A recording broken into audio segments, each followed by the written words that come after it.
এই রিক্সা যাবা? জি, কোথায় যাবেন? Mirpur commerce college. আসেন। দুটো মেয়ে উঠলো রিক্সাতে। দুটো মেয়ে একই ক্লাসে পড়াশোনা করে, নতুন ভর্তি হয়েছে এবার। চলুন কিছু কথা শুনে আসি ওদের। ও হ্যাঁ, ওদের নাম জেরিন এবং নাফিজা। এই গল্পের নায়িকা মূলত জেরিন, যে বড়লোক বাবার একমাত্র আদরের কন্যা, অপরজন মধ্যবিত্ত ঘরের বদমেজাজি অহংকারী মেয়ে। দোস্ত, ক্লাসে এবার তেমন কোনো ভালো কিউট ছেলে আসেনি রে। ভাবলাম কলেজে উঠে একটু প্রেম করব, তার হলো না। যা আছে সেগুলো দেখে মনে হয় না রেস্টুরেন্টে গিয়ে খাওয়ানোর মতো টাকা আছে। ফক্কিনি সবগুলো। দোস্ত, এভাবে কেন বলিস? কাউকে এতটা ছোট করে দেখা ঠিক না। থাম তুই, চেহারা দেখছিস এক একটার। আর দুদিন আগে প্রথম ক্লাসে একটাকে দেখে তো হাসি থামছিল না আমার। কার কথা বলছিস? আরে ওই যে একটা আসলো ক্লাস শুরুর পর, কি জানি নাম মনে নেই, গাইয়া খ্যাত মার্কা। কি একটা ছেঁড়া তালি মারা শার্ট পরে আসছিল। মাই গড, গিয়ে বসলো আবার পেছনের বেঞ্চে। এইসব মানুষের সাথে ক্লাস করা যায় বল? তুই সবসময় এমন করিস কেন? যাই বলিস দোস্ত, অমন ছেলের সাথে এক ক্লাসে বসে ক্লাস করা আমার পক্ষে সম্ভব না রে। আমার প্রেস্টিজে বাকি। চুপ কর, কলেজে চলে আসছি। চল নামি। আই মামা, রাখেন। রিক্সা থামলো, ওরা দুজন নামলো। জেরিন ওর পাশ থেকে টাকা বের করে হাত বাড়ানোর সময় হঠাৎ বাতাসে রিক্সাওয়ালার মুখের উপর থেকে গামছাটা সরে গেল, আর জেরিন ও নাফিজার চোখ পড়লো তার দিকে। রীতিমতো ভরকে গেল দুজনই। এ তো সেই ছেলেটা যাকে নিয়ে এতক্ষণ নাফিজা তিরস্কার অপমানিত করছিল, যে কিনা ওদের সাথে একই ক্লাসে পড়ে। তুমি তুমি রিক্সা চালাও? জি। আমি বিশ্বাস করতে পারছি না। আরে বিশ্বাস না করার কি আছে? ওর জামা কাপড় দেখলেই তো বোঝা যায়। এজন্যই তো বললাম খ্যাত কোথাকার। তুই থাম নাফিসা, ব্যাপারটা কতখানি সেনসিটিভ সেটা একটু বোঝার চেষ্টা কর। আমাদের ক্লাসমেট রিক্সা চালাচ্ছে আর আমরাই তার রিক্সায় উঠেছি। এটা তোর কাছে কেমন লাগছে সেটা তোর ব্যাপার, কিন্তু আমার কাছে খুব ইমোশনাল। জেন ওর পাশ থেকে আরো কিছু টাকা বের করে নির্দিষ্ট ভাড়ার সাথে যোগ করে ওর হাতে দিল, কিন্তু পরিমাণের বেশি 1 টাকাও না রেখে বাকি টাকা ফিরিয়ে দিয়ে রিক্সা টেনে চলে গেল। জেন ওই চলে যাওয়া ছেলেটার দিকে এক নজর তাকিয়ে আছে। নাফিজ এবার বিরক্ত হয়ে জেনের হাত টেনে ক্লাসে চলে গেল। এবার রিক্সাওয়ালার সাথে পরিচয় করানোর সময় এসেছে। চলুন পরিচিত হয়ে আসি। আমি জানি সেই রিক্সাওয়ালা। অবাক হতেও পারেন, তবুও বলি, ছোটবেলায় বাবা মা মারা যাওয়ার পর একমাত্র ছোট বোনটাকে নিয়ে এ জীবন যুদ্ধে টিকে আছি, যার দরুন নিজের পড়াশোনা ও বোনকে মানুষ করা, তার এবং আমার খাওয়া থাকার সবকিছুই আমাকে করতে হয়। ভালো ছাত্র হয়, উপবৃত্তির টাকায় পড়াশোনা খরচ চলে গেলেও পেট তো চলে না, তাই স্কুলের পর বিভিন্ন কাজ করে পেট চালাই 2 ভাই বোন। বোনটা খুব ছোট, বয়স 7 বছর। মিরপুর বস্তির এক কোণে তাঁবু খাটিয়ে থাকার মতো জায়গা ওখানকার এক চাচা করে দিয়েছিল বাবা মরার পর। তার খুব ভালো বন্ধু ছিল, সেই সুবাদে তিনি একমাত্র গার্জিয়ান আমাদের। আমি বাইরে এলে ওই বাড়িতেই বোনটাকে রেখে আসি। স্কুল পাস করে এখন কলেজে ভর্তি হয়েছি। শুধু রিক্সা নয়, সময়ের প্রতিক্রমায় বিভিন্ন পেশার কাজ করি। দিনমজুর বললেও ক্ষতি নেই। জীবন সংগ্রাম কতটা কঠিন তা ছোটবেলা থেকে শিখছি। সেদিন রিক্সা চালিয়ে একটু দেরি হয়ে যায় কলেজ যেতে, তাই নাফিসা ওইভাবে বলছিল। আরো নানান ধরনের যে উপাধিগুলো আমার উপর প্রদান করলো, তাতে বিন্দুমাত্র অপমানিত বোধ করিনি। কেন জানেন? কারণ ওই অনুভূতিটা এখন একটুও নেই। থাকলে হয়তো অনেক আগেই না খেয়ে মরতে হতো। কতজন কত কি বলে তাতে কিছু মনে করি না। আমার রিজিক আমাকেই খুঁজে নিতে হবে, কেউ এসে খাইয়ে দেয় না। উপরে বসে যিনি সব কলকাঠি নাড়েন তিনিই পথ দেখান, আর আমি সেই মতো ব্যবস্থা করতে নিত্যদিনের মতো যাত্রা করি।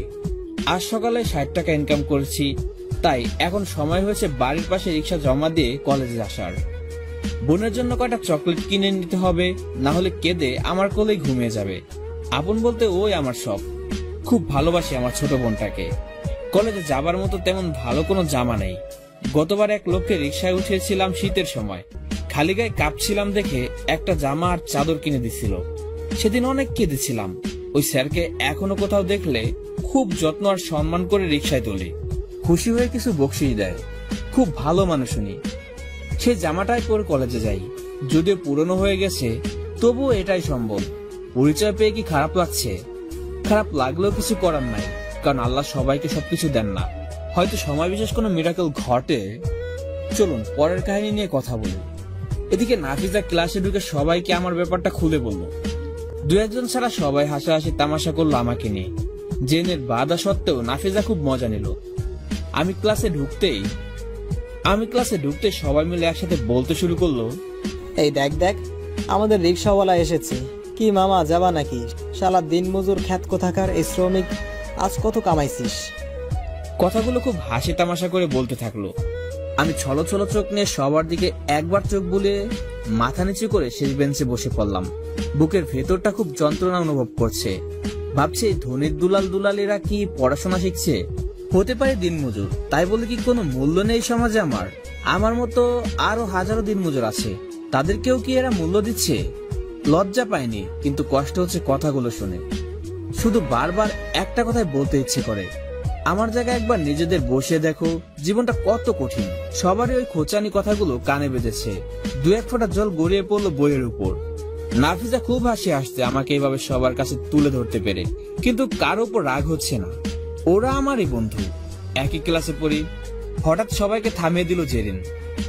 আশ্চর্য, কি শুরু করছিস সবাই? একটা মানুষকে এভাবে কেন অপমান করছিস? ওলে বাবালে, দেখ দেখ মাদার টেরেসার নাতনি কি বলে। তোর খুব কষ্ট হচ্ছে নাকি রে? কেন হবে না বল, সেও তো আমাদেরই মতো একজন নাকি? তাহলে এত খারাপ ইমপ্রেশন কেন ওর জন্য? ও রিক্সা চালায়, এজন্য কেউ মানুষ না? ওকে নিয়ে আর কেউ একটা কথাও বলবি না, খবরদার। নাফিসা, তুই নিজেকে যতটা জমিদার ভাবিস, আসলে তোর পরিবার কেমন তা আমার থেকে ভালো কেউ জানে না। আর কখনো আমার সামনে কাউকে কিছু বলার আগে 10 বার ভাববি, আর নিজের পজিশনটাও ভেবে নিবি। আর বাকি যারা আছো, তোমরা মানুষকে মূল্যায়ন করতে শেখো। কাউকে অপমান করার আগে ভেবে দেখো সেই অপমান তোমাদের করলে কতটা কষ্ট লাগতে পারে। জেনের এমন কথা শুনে সবাই চুপ হয়ে গেল এবং আরো দু একজন তাকে সাপোর্ট করলো, কিন্তু মন থেকে অনেকে মানতে রাজি হলো না। এর মধ্যে ক্লাস টিচার চলে এলে সবাই যার যার জায়গায় বসে পড়লো। ক্লাস শেষ হলে জেরিন আমার দিকে এগিয়ে আসছে। আমি ক্লাস থেকে বের হতে লাগলাম। যাইন, যাইন। জি, আপনি আমার নাম জানলেন কি করে? প্রেজেন্টের সময় জেনেছি। ও, কিছু বলবেন? সবার পক্ষ থেকে আমি সরি বলছি। ওরা যা করেছে তা মোটেও ঠিক হয়নি। আপনি কেন সরি বলছেন? আর আমি কিছু মনে করিনি। যেটা বলেছে সেটা তো মিথ্যা নয়। মিথ্যা না হলেও সবার একটা আত্মমর্যাদা আছে। কোনো কাজই ছোট করে দেখা উচিত নয়। আর যারা এসবকে ছোট করে দেখে তারা কোনোভাবে সমাজে থাকার যোগ্য না। থাক, বাদ দেন এসব, আমি যাই এখন। কি ব্যাপার, তুমি আমাকে আপনি করে বলছো কেন? তুমি করে বলবা। না না, এটা মানায় না আমার সাথে। খুব মানায়, আমরা তো বন্ধু, তাই না? আর আপনি নয়, তুমি করে বলবা। কি হলো, চুপ করে আছো কেন? আচ্ছা, আমি তোমার ভালো একটা বন্ধু হব। বন্ধু হবে তো আমার? আমি বস্তিতে থাকা একটা ছেলে যে কখনো ভালো একটা জামা পরিনি, তারপরও দিনমজুর, এমন ছেলের সাথে কথা বলতে ঘৃণা করে, আর এই মেয়ে বন্ধু হতে চাচ্ছে। সত্যি আমি অবাক হয়ে গেলাম জেনের এমন আচরণে। ভাবলাম মেয়েটার মাঝে আসলে শিক্ষা আছে, কিন্তু বিষয়টা কেমন জানি লাগছে। তাই তখনই রাজি না হয়ে বললাম পরে জানাবো। জেরিনের থেকে বিদায় নিয়ে চলে এলাম রিক্সা নিতে। সারাটা বিকেল যা ইনকাম হবে তা দিয়েই দুজন মানুষ খেতে পারবো। আমি কখনো আধ পেটা বা না খেয়েও আমার ছোট বোনটাকে খাইয়েছি। তাই জলদি এসে রিক্সা নিয়ে বের হলাম। এখন কলেজ ছুটি হওয়াতে সবাই বের হয়েছে। মুখটা ঢেকে নিয়ে গেটের সামনে দাঁড়ালাম। ঘন্টাখানেক পর আবার এসে ওখানে এলাম। দেখি আমাদের এক স্যার মাহিম স্যার রিক্সার জন্য অপেক্ষা করছে। আমি একটু এগিয়ে গিয়ে বললাম, স্যার কোথায় যাবেন, উঠুন। এই তো 10 নম্বর যাব। উঠে পড়ুন স্যার। তুমি এত অল্প বয়সে লেখাপড়া না করে রিক্সা চালাও? তোমার বাবা কি করেন? আমি এতিম স্যার। ও আচ্ছা। আর আমি পড়াশোনা করি। যাক, ভালো তো। কোথায় পড়ো? আপনারই কলেজে। কি বলো তুমি? জি স্যার, আমি যাইনি। প্রথম বর্ষের ছাত্র, বিজ্ঞান বিভাগের। গতকাল আপনি ক্লাসে যার পড়া নিয়েছিলেন। ও মাই গড, তোমার মেধা আছে অনেক, কিন্তু তোমার এমন অবস্থা দেখে সত্যি খুব খারাপ লাগলো। তবে আমি কথা দিচ্ছি, তোমার জন্য কিছু একটা করবো। স্যার সবকিছু জেনে নিলেন আমার ব্যাপারে, আর নামার সময় একটু বাড়িয়ে টাকা দিলেন। আমি জোর করেও ফেরাতে পারলাম না। হাতে টাকা গুজে দিয়ে আর একটা কোল্ড ড্রিঙ্কস দিয়ে বললেন সাবধানে কাজ করবে, সন্ধ্যা হয়ে গেছে, এখন আমাকে ফিরতে হবে। রিক্সা জমা দিয়ে আর দিনের ভাড়াটা দিয়ে বাকিটা নিয়ে ডাল চাল কিনে বোনের জন্য কিছু চকলেট নিয়ে কুড়ে ঘরে ফিরলাম। গিয়ে দেখি বোনটা আমার ঘুমিয়ে আছে। ফাতেমা আপু, দেখ তোর ভাই এসেছে, তোর জন্য কত চকলেট এনেছে, খাবি না? বোন আমার চোখ খুলে চকলেট আর আমাকে দেখে হাসি মুখে আমার কোলে এসে জড়িয়ে ধরে বলল, তুমি আমার ভালো ভাইয়াটা, চকলেট কামু। আমি একটা চকলেট খুলে ওর মুখে দিলাম। ও খুশি মনে খাচ্ছে আর আমার জামা খুলে রাখতে জামা ধরে টানছে। হয়তো বুঝতে পারে ভাই কষ্ট করে এসেছে, একটু কাজ করে এগিয়ে দিলে ভাইয়ের কষ্ট কমবে। এটাই তো ভাই বোনের ভালোবাসা। ওকে বসিয়ে রেখে চুলে ভাত রান্না করতে শুরু করলাম। পাশাপাশি বই নিয়ে বসে পড়াগুলো দেখছি। প্রতিদিন পড়াগুলো না করলে ভালো রেজাল্ট করতে পারবো না। যত কষ্টই হোক না কেন পড়াশোনা করতেই হবে আমাকে। একদিন আমিও 10 জনের একজন হব। আমার বোনটাকে সুন্দর জামা কিনে দিব, রেস্টুরেন্টে বসে সাহেবদের মতো খাবো, পেট ভরে একটু ভালো খাবার খেতে পারবো। আল্লাহ হয়তো আলোর মুখ দেখাবেন একদিন। ভাত রান্না হয়ে গেছে। বোনটা আমার খাবে বলে কান্না শুরু করেছে। ছোট মানুষ তো সহ্য করতে পারে না, হয়তো তার ভাইয়ের মতো। জলদি খাবার খাইয়ে দিয়ে ওকে ঘুম পাড়িয়ে দিলাম, তারপর নিজে খেলাম। বোনকে বুকে জড়িয়ে রাতের ঘুমে অচেতন হয়ে গেলাম। পরদিন ক্লাসে গেলাম। যেদিন দ্বিতীয় বেঞ্চে বসে আছে দেখলাম, চুপ করে পাশ দিয়ে পেছনে যেতে লাগলাম। তখন জেরিন আমার হাত ধরে ওর পাশে রাখা সিটে আমাকে বসিয়ে দিল। এই প্রথম কোনো এক মেয়ের হাতের ছোঁয়া লাগলো। কেমন জানি কেঁপে উঠলাম একরকম। তাও যে সে মেয়ে নয়, কোন এক বাবার আদুরে রাজকন্যা। চুপ করে আছি দেখে যে নিজে বলল, কি হলো, কথা বলো না কেন? এমন আজ তোমার সব কিছু আমাকে বলবে, আমি সবকিছু শুনতে চাই। কি বলবে তো? আমাদের কথা বলা দেখে বাকিরা সব খারাপ নজরে তাকাচ্ছে, বিশেষ করে নাফিজা। কোনোভাবে আমাকে সহ্য করতে পারছে না। কি জানি ওর কি ক্ষতি করে ফেলেছি। আজ মাহিম স্যারের ক্লাস আছে। স্যার ক্লাসে এসে আমাকে দেখে জিজ্ঞেস করলো কেমন আছে। সবার উদ্দেশ্যে বললেন, আজ তোমাদের একজন সংগ্রামী মানুষের গল্প বলবো, শুনবে সবাই? জি স্যার, শুনবো। জন্মের পর থেকে যে বাবা মায়ের আদর ভালোবাসা খুব অল্প সময় পেয়েছে, তার কষ্টটা বুঝতে পারো তোমরা? একটা এতিম বাচ্চার অসহায়তা অনুভব করতে পারো? জি স্যার, খুবই মর্মান্তিক। কে স্যার এই সেই লোক?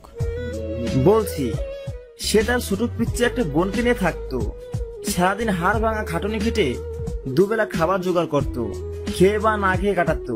কিন্তু কখনো ভিক্ষা করেনি, কারো কাছে হাত পাতেনি। জীবন যুদ্ধে সে শক্তিশালী একজন যোদ্ধা। ওয়াও স্যার, তাহলে তো তিনি আসলে অসাধারণ একজন মানুষ। এমন মানুষকে তো সেলুট জানানো উচিত। সবচেয়ে আশ্চর্যজনক বিষয়টা কি জানো? এত পরিশ্রমের পরও সে নিজের পড়াশোনা চালিয়ে গেছে। মেধাবী ছাত্রদের অন্যতম একজন, যার দারুণ সে এগিয়ে গেছে সাফল্যের দ্বার প্রান্তে। স্যার, ইনি কি কোনো ঐতিহাসিক কেউ? এমন মানুষও কি কেউ আছে এখনকার সময়? না, সে ঐতিহাসিক কেউ নয়। সে আমাদের এই ক্লাসেরই ছাত্র, তোমাদের বন্ধু জাইন ওয়াশিদ। স্যারের কথাগুলো সবাই যে আগ্রহ নিয়ে শুনছিল, এবার তারা সবাই আমার দিকে অবাক দৃষ্টিতে তাকিয়ে আছে। মনে হচ্ছিল তারা কোনো ইতিহাসের পাতায় উঠানো কোনো মহাপুরুষের গল্প শোনার অপেক্ষায় ছিল। কিন্তু আমার জীবনের গল্প স্যারের মুখে কতটা শোভা পেল বা বলাটা কতটুকু সার্থক হলো, তা হয়তো স্যারের এক্সপ্রেশন দেখে বোঝা যাচ্ছে। হাতে গোনা 2-1 বাদে বাকি সবাই আমাকে নিয়ে যে এতদিন তিরস্কার করতো, তা হয়তো এখন আর নেই। তারপর স্যার আর কিছু কথা বলল। সবকিছু শোনার পর সবার চোখে জল ছলছল করছে, হয়তো মন ছুঁয়ে গেছে তাদের। তারপর যেদিন সে অনেকেই নিজের স্থান ছেড়ে উঠে দাঁড়ালো এবং আমার এমন পরিশ্রম করা, সংগ্রাম করে বেঁচে থাকার সাহসিকতা ও ইমোশন গুলো নিজের মতো করে নিয়ে হাততালি দিতে শুরু করলো। নিজেকে তখন খুব একা লাগছিল না। হয়তো সব বন্ধুদের ভিড়ে আমিও নিজেকে তাদের একজন ভাবতে লাগলাম। স্যার বললেন, আজ থেকে তোমরা কেউ ওর পোশাক চলাফেরা নিয়ে কটাক্ষ করবে না, বরং তাকে সব দিক থেকে গড়ে তুলবে তোমাদের মতো করে। স্যারের এই উপস্থাপনাটা সবার কাছে ভালো লাগলো। তিনি লাইব্রেরিতে সকল টিচারের সামনে আমার কথাগুলো জানালেন। তাই সব টিচাররা আমাকে খুব স্নেহ ভালোবাসতো এবং সবার থেকে অন্যভাবে দেখতো। সেটা অনুভূতি নয়, কারণ আমি করুণা ও সহানুভূতি নিয়ে বাঁচতে চাই না। কলেজ ছুটির সঙ্গে সঙ্গে জেরিন সহ অনেকে এসে আমাকে ঘিরে ধরলো। গতদিনের বাজে ব্যবহারের জন্য সবাই শিরদোষ অকপটে স্বীকার করে ক্ষমা চাইলো এবং আমাকে টিকে থাকার জন্য উৎসাহ দিল। একসাথে অনেকগুলো বন্ধু পেলাম, তাদের বন্ধুসুলভ আচরণটাও খুব ভালো লাগলো। সবশেষে জেরিন আমাকে নিয়ে বাইরে এলো। জায়েন, তোমার সবকিছু আজ শুনতে চাইছিলাম তোমার মুখ থেকে, কিন্তু তার আগে স্যার সবটা জানিয়ে দিল। আমরা হয়তো তোমাকে তোমার প্রাপ্য সম্মানটুকু দেওয়ার যোগ্য না।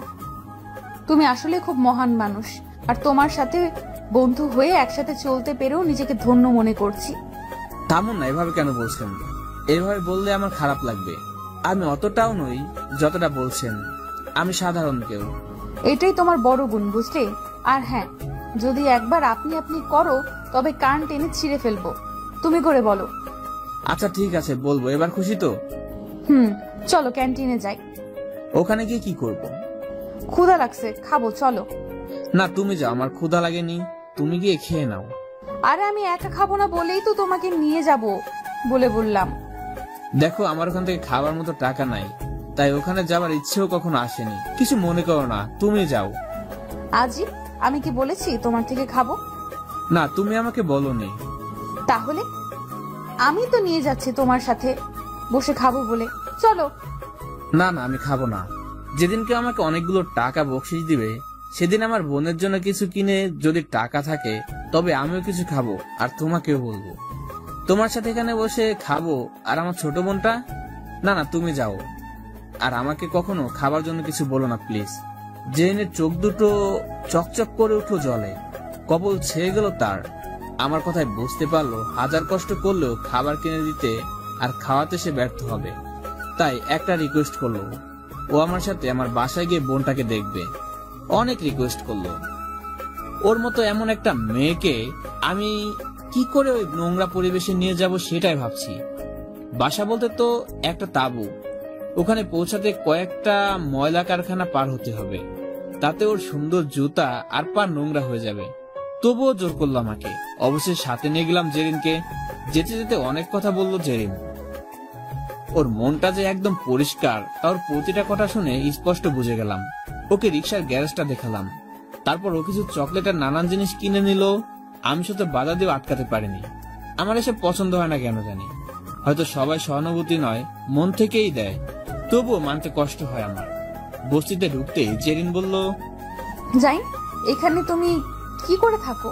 তোমার বোনটা তো খুব ছোট, ওর তো অসুখ হবে। আমি জন্ম থেকে এখানে আছি, তো অভ্যাস হয়ে গেছে। তোমার তো অভ্যাস নেই, তাই খারাপ লাগছে। আর এজন্যই তোমাকে নিষেধ করেছি। একটু পর বাঁধলো আসল ঝামেলা। ছোট চিপা নোংরা রাস্তা পানি বেঁধে আছে, তার উপর কয়েকটা ইট দেয়া, সেগুলো পাড়িয়ে পার হবার জন্য। জেন এটা দেখে আমার দিকে অসহায় দৃষ্টিতে তাকিয়ে আছে। আমি বুঝতে পারছি ও কি চাচ্ছে, তাই ওকে একটু দাঁড় করালাম। তারপর কোনায় কয়েকটা মোটা কাগজের কার্টুন ছেড়ে দিলাম। কোন রকম পার হতে পারলাম ওকে নিয়ে। তারপর আমার ছোট্ট ঘরটার সামনে এলাম। বোনটা আমার একটু পাশেই খেলছিল। আমাকে দেখেই দৌড়ে এলো। ভাইয়া ভাইয়া, তুমি আত্তো? আসছি। দেখ, তোর সাথে কে দেখা করতে এসেছে। কে? জেনের দিকে এক পলকে তাকিয়ে আছে, দেখছে ওকে ভালো করে। কারণ এখানে তো ভালো পোশাক পরতে কাউকে আগে কখনো দেখেনি। খুব আগ্রহ নিয়ে দেখছে। তারপর বলল, ভাইয়া ও কে? চাচুর বাসায় টিভির যে মেয়েটা, এটা কি ও?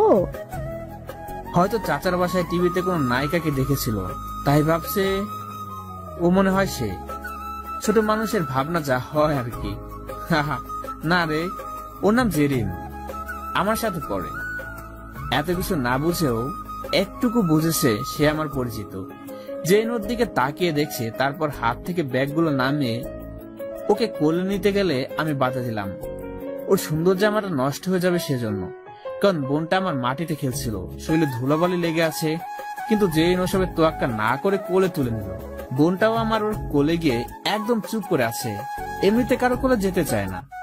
জেরিন বলল, তোমার নাম কি আপু? ফাতেমা। তোমার নাম কি? জেরিন। তুমি তো খুব মিষ্টি একটা মেয়ে, খুব সুন্দর লাগে তোমার কথাগুলো। আমার ভাইয়াও বলে আমি ভালো। তুমি চকলেট খাবা? চকলেট? একটা হাসি ফুটে ওঠে ওর মুখে, কিন্তু আমার দিকে তাকিয়ে আছে পারমিশনের জন্য। তারপর ব্যাগ থেকে কিছু দামি চকলেট বের করে দিল জেরিন। চকলেট পেয়ে খুব খুশি ফাতেমা। জেরিন ওকে কোলে নিয়ে কয়েকটা চুমু দিল। আমিও অবাক হয়ে গেলাম। জেরিনের চোখের মুখে কোনো বিরক্তির ছাপ অব্দি নেই। এতটা মিশুকো। প্রায় 30-40 মিনিট আমার বোনের সাথে সময় কাটিয়ে ওর কাছে ব্যাগগুলো বুঝে দিয়ে যখন জেরিন বের হলো, তখনও পুরোপুরি অবাক হয়ে গেছে। পুরো বুঝতে সবাই আমার ঘরের সামনে জেরিনকে দেখতে জড়ো হয়ে গেছে। কারণ সবাই অবাক, ওরকম একটা ফুটফুটে সুন্দরী মেয়ে কিনা এমন পরিবেশ এসেছে। তারপর সবাইকে পরিচয় করিয়ে দিয়ে জেরিনকে নিয়ে চলে এলাম। প্রায় সন্ধ্যা হয়ে গেছে। রিক্সা নিয়ে বের হয়ে জেরিনকে উঠে চললাম ওর বাসার দিকে। তারপর ওকে বললাম রিক্সা চালাতে চালাতে, আমি কখনো ভাবিনি তোমার মতো কে একজন ওখানে গিয়ে এতটা স্বস্তিতে আমার বোনের সাথে মানিয়ে নিতে পারবে। কি যে বলো তুমি, আমার খুব ভালো লেগেছে ওখানে গিয়ে। তোমার বোনটা খুব মিষ্টি, একটু যত্নের অভাব, কারণ মা না থাকলে এমন যত্ন কেই বা করবে বলো।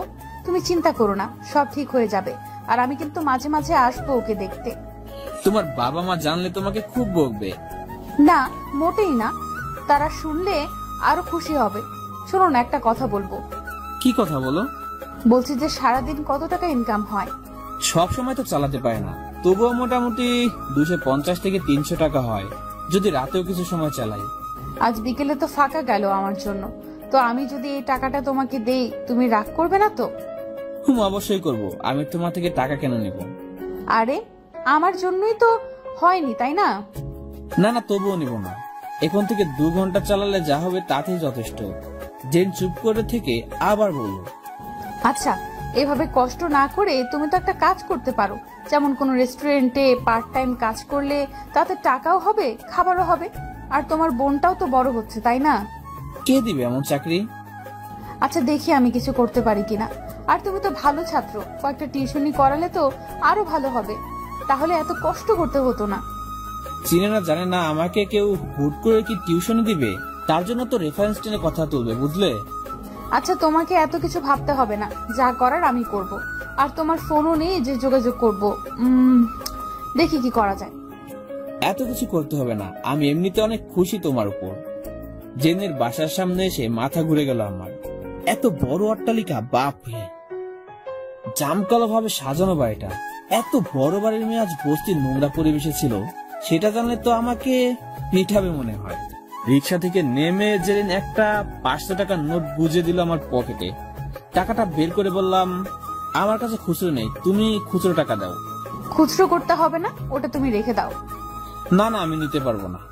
নিতে হবে। বেশি কথা বললে সোজা বাসায় টেনে নিয়ে গিয়ে বাপিকে বলে দিব, তখন বুঝবা মজা। ভয়ে আমার গলা শুকিয়ে গেছে। চুপচাপ ওর কথা মেনে নিলাম। ও মুচকি এসে চলে গেল, আমিও চলে এলাম। 3 দিন পর কলেজে এসে ক্লাসে ঢুকতে দেখি কেউ নেই, সব ফাঁকা। বুঝলাম না কেউ আসেনি কেন। একজন এসে বলল সবাই কমন রুমে আছে, ওখানে যেতে। আমিও গেলাম ওখানে। ভেতরে ঢুকতে সবাই একসাথে চিল্লিয়ে বলল, happy birthday Zain, many many happy returns of the day. আজ আমার জন্মদিন, অথচ আমারই মনে নেই। অস্বাভাবিক কিছু নয়, কারণ গরিবের সব দিনই সমান। নুন আনতে যার পান্তা ফোরায় তার আবার জন্মদিন। তবে আশ্চর্যের ব্যাপার হলো ওরা কি করে জানলো? তখন জেরিনে গিয়ে এসে বলল, স্যারের কাছে জানতে পারলাম আজ তোমার জন্মদিন, তাই সবাই মিলে তোমাকে একটা সারপ্রাইজ দিলাম। খুশি হয়েছো? খুশির থেকে অবাকটা বেশি হয়েছি। অবাক হওয়ার কিছুই নেই, তুমি আমাদের সবার বন্ধু, এতটুকু তো করতেই পারি। কিন্তু এটা ভেবো না যে সারপ্রাইজটা শুধু এতটুকুই, তোমার জন্মদিনের গিফটও আছে। মানে? আমরা সবাই মিলে তোমার জন্য কিছু গিফট কিনেছি। কি গিফট? জেরিন সহ সবাই এসে বড় একটা বক্স ধরিয়ে দিল, মোটামুটি ভারী। ভিতরে কি আছে বুঝতে পারছি না। তারপর কেক কাটার পালা। জেন আমার হাত ধরে কেক কাটতে শুরু করলো। দ্বিতীয়বার জেনের হাতের ছোঁয়া পেলাম। একটা অজানা ভালো লাগা অনুভূতি বিদ্যুতের গতিতে সমস্ত শরীরে বয়ে গেল। হাতটা সত্যি খুব নরম ছিল।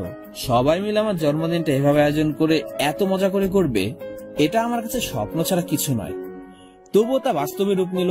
তারপর কলেজ শেষে জেন আমার সামনে এসে বলল, এই যে মিস্টার, বলো। সবার গিফট নিলে আমার গিফট নিলে না? সবাই মিলে তো দিলে, আর কি? সেটা সবার পক্ষ থেকে, কিন্তু আমি পার্সোনাল ভাবে দিব তো। কি দিবা আবার? তোমার জন্য খুব সামান্য একটা গিফট, এটা নাও। এটা তো মোবাইল, এটা নিয়ে আমি কি করব? তোমার সাথে যোগাযোগ করার জন্য বুদ্ধুরাম। কিন্তু কোনো কিন্তু না, একদম বেশি বুঝবা না। যা বলছি চুপচাপ মেনে নাও। রাতে বাসায় এসে ফাতেমাকে সামনে বসে গিফট বক্সটা খুললাম। ফাতেমা ভীষণ আগ্রহ নিয়ে অপেক্ষা করছে। বক্সটা খোলার পর আমি সত্যি খুব অবাক হয়ে গেলাম। কয়েকটা শার্ট প্যান্ট গেঞ্জি আমার জন্য এবং ফাতেমার জন্য। কিছু খাবারের প্যাকেটও আছে। আমার বুঝতে অসুবিধা হলো না এসব জেরিনের কাজ, কারণ সবগুলো পারফেক্ট সাইজের। নতুন জামা পেয়ে ফাতেমা খুব খুশি হলো। সে আমাকে জিজ্ঞেস না করে পড়লো না। ভাইয়া কালকে ঈদ, এত নতুন জামা কে দিল? না রে বোন, আমার কিছু বন্ধু দিয়েছে। সেদিন যে আপুটা এসেছিল ও দিয়েছে। খুব ভালো জামা, আমাকেও পরিয়ে দাও না ভাইয়া। ফাতেমাকে একটা জামা পরিয়ে দিলাম। ও খুশিতে নাচছে। কখনো এমন জামা তো পরেনি, তাই খুশি সীমাটা একটু বেশি। সব গিফটগুলো গুজিয়ে রাখছি, এমন সময় ফোনটা বেজে উঠলো। হ্যালো। কি মিস্টার, কি করা হচ্ছে শুনি? গিফটগুলো দেখছিলাম আর ফাতেমাকে জামা পরিয়ে দিলাম। পছন্দ হয়েছে সব? ফাতেমা খুব খুশি হয়েছে, কিন্তু কিন্তু কি? আমার জন্য এত কিছু কেন করলে? কেন এর উত্তর হয়তো জেনে নিজেরও জানা নেই। কেন করছে এসব? হয়তো বন্ধুত্ব, নয়তো তার চেয়েও বেশি কিছু, অথবা সহানুভূতি, নতুবা অন্য কিছু। কোনোটাই ঠিক করে বলতে পারে না। এভাবে কাটতে থাকে কিছুদিন। জেনের সাথে আমার ঘনিষ্ঠতা দিন দিন বাড়তেই থাকে।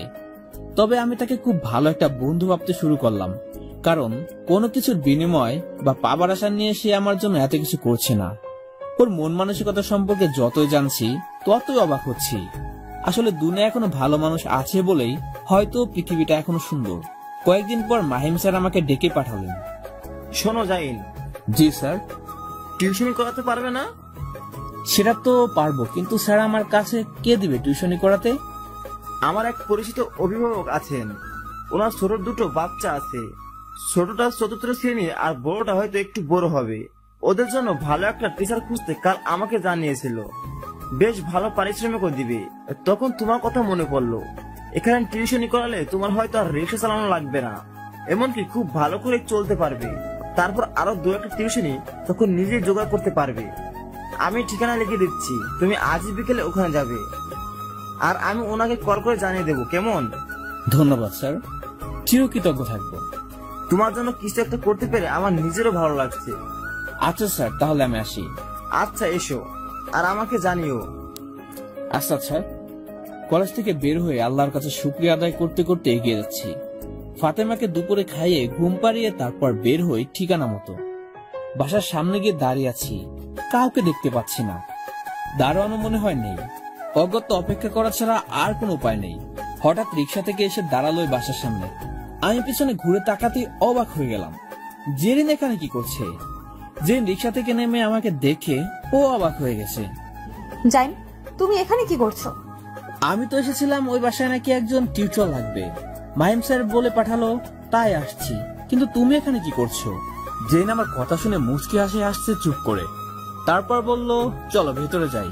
ততক্ষণে দারোয়ান এসে গেট খুলে দিয়ে জেনকে আপামনি বলে সালাম দিল।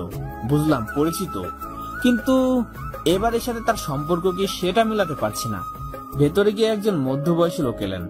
সাথে সাথে জেন তাকে ইশারা দিল, কিন্তু আমি তার ইশারা দেখেও বুঝলাম না। আমাকে সোফায় বসতে দিল। জেন সে লোককে রুমে নিয়ে গেল। কিছু সময় পর লোকটা এসে বলল, তুমি তাহলে যাইন? জি। মাহিম স্যারকে বলেছিলাম একটা ভালো ছেলে দরকার। আসলে আমার দুটো মেয়ে, বড় মেয়ে ক্লাস 8-এ আর ছোট মেয়ে ক্লাস 4-এ পড়ে। তো তুমি পারবে তো ওদেরকে পড়াতে? জি, আমার কোনো সমস্যা হবে না। সপ্তাহে কতদিন পড়তে হবে? তুমি যদি 3-4 দিন পারো বা 6 দিন পারো, সেভাবেই তোমার পারিশ্রমিক পাবে। এসব নিয়ে ভাবতে হবে না, মাহিম স্যার আমাকে বলেছে সব। আচ্ছা, আমি 6 দিন পারবো। কখন পড়াতে হবে? বিকেলে এসে পড়াবে। আচ্ছা তাহলে আজ তোমার স্টুডেন্টের সাথে পরিচিত হয়ে যাও, কাল থেকে পড়ানো শুরু করো, কেমন? আচ্ছা ঠিক আছে। উনি ভেতরে চলে গেলেন। আমি বসে আছি আর ভাবছি জেরিন কেন এখানে, আর এই লোকটার কি হয়। তারপর জেরিন সহ আমার স্টুডেন্টরা এলো। জেরিন ওদের সাথে আমাকে পরিচয় করিয়ে দিল। কিছু কথাবার্তা বলে আমি বিদায় নিয়ে চলে এলাম। কাল থেকে নতুন একটা অধ্যায় শুরু হবে আমার। রাতে জেরিন কল দিল। মাস্টার সাহেব, কি করছেন? ভাবনায় ডুবেছিলাম। কিসের তো ভাবনা এখন? কাল থেকে পড়াবে আর তোমাকে কষ্ট করতে হবে না। কিন্তু তুমি ওখানে কি করছিলে? ওদের সাথে তোমার সম্পর্ক কি? ও আচ্ছা, তোমাকে তো বলা হয়নি। যাদেরকে তুমি পড়াবে ওরা আমার কাজিন, খালাতো বোন হয় আমার। খালুকে আমি বলে দিছি তোমার কথা, বুঝলে হাদারাম? ও তাই বলো। আর হ্যাঁ, দুজনকে পড়ানোর জন্য তোমাকে 8,000 টাকা দিবে। ঈদের সময় বোনাসও পাবে, টেনশন করো না। আমার খালু খুব ভালো মানুষ, আর বন্ধুটাও মিশুক আছে। ইয়া আল্লাহ, এত টাকা কেন? এত টাকা দিয়ে আমি কি করব? ইয়া আল্লাহ, এত টাকা কেন? এত টাকা দিয়ে আমি কি করব? আগামীকাল টিউশনি এমনি ভালো করে পড়ালে ভালো টাকা পাবে। আর হ্যাঁ, পরশু শুক্রবার বিকেলে ঘুরতে যাব, ফাতেমাকেও নিয়ে আসবে। কোথায় যাবে? যেখানে মন চায় সেখানে। এত প্রশ্ন কেন করো? নাক ফাটিয়ে দিব কিন্তু। আচ্ছা, আর প্রশ্ন করব না। এখন কি খাবে? আলু ভর্তা করেছি আর ডাল। আচ্ছা, খেয়ে ঘুমিয়ে যাও, কাল সকালে ক্লাসে দেখা হবে। আচ্ছা, তুমিও ঘুমিয়ে যাও খেয়ে। একটা কথা বলবো জাইন? বলো। আমি না, থাক, পরে কখনো বলবো। কি কথা? বলো না। না, উপযুক্ত সময় এলে তখন বলবো। আচ্ছা, অপেক্ষায় থাকলাম। শুক্রবার বিকেলে জেনুর গাড়ি নিয়ে সোজা আমার বস্তির সামনে এলো। তারপর কল দিয়ে ফাতেমাকে নিয়ে আসতে বলল। ফাতেমা খুব খুশি হয়ে নতুন জামা পরে আমার হাত ধরে আসছে। আমি জেনের সামনে নতুন জামা পরে একটু লজ্জা বোধ করছি। পুরনো জামা পরার মাঝে কেন জানি একটা অন্যরকম ভালো লাগা কাজ করে। কিন্তু আমার পুরনো জামা তো লোক সমাজে চলে না। জেন আমার দিকে অপলকে তাকিয়ে আছে। খুব সুন্দর লাগছে তোমাকে জাইন। আর ফাতেমা কত কিউট একটা মেয়ে, এখন বোঝা যাচ্ছে। সবই তো তোমার জন্যই হয়েছে। চির কৃতজ্ঞ থাকবো আমরা দুজন তোমার কাছে। প্লিজ জাইন, এভাবে বলো না। ফাতেমাকে আমার কোলে দাও। জেন ফাতেমাকে কোলে তুলে চুমু খাচ্ছে, কিন্তু ওর দিকে না তাকিয়ে আমার দিকে তাকিয়ে। ওর চোখে আজ কেমন যেন অন্য কিছু দেখতে পাচ্ছি, কিন্তু সে চোখের ভাষা হয়তো আমার বোধগম্যের বাইরে। ফাতেমা জেনকে চুমু দিল, তারপর গাড়িতে উঠে বসলাম। জেন আর আমার মাঝে ফাতেমা বসে আছে। ফাতেমার ঘাড়ের উপর দিয়ে একটা হাত রেখেছে জেরিন। একটু পর ফাতেমাকে কোলের উপর বসে জেরিন সরে এসে বসলো আমার খুব পাশে। জেন ওর হাতটা আমার হাতের উপর রেখে সামনে তাকিয়ে রইল। আমি কিংকর্তব্য বিমূঢ় হয়ে ওর দিকে তাকিয়ে আছি। একটু পর জেরিন আমার দিকে বলল, কি ব্যাপার, এইভাবে তাকিয়ে কি দেখো আমাকে? মতলব কি তোমার? এখনো তাকিয়ে আছো কেন? আর এটা কি, আমার হাত ধরলে কেন?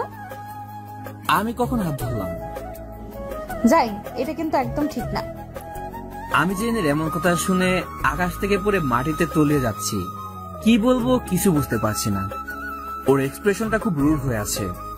ও কি মজা করে বলছে না সত্যি রেগে আছে তা বোঝা মুশকিল। বাধ্য হয়ে ওর হাতটা ধরলাম। সাথে সাথে জেন অন্যদিকে তাকিয়ে মুচকি হাসছে।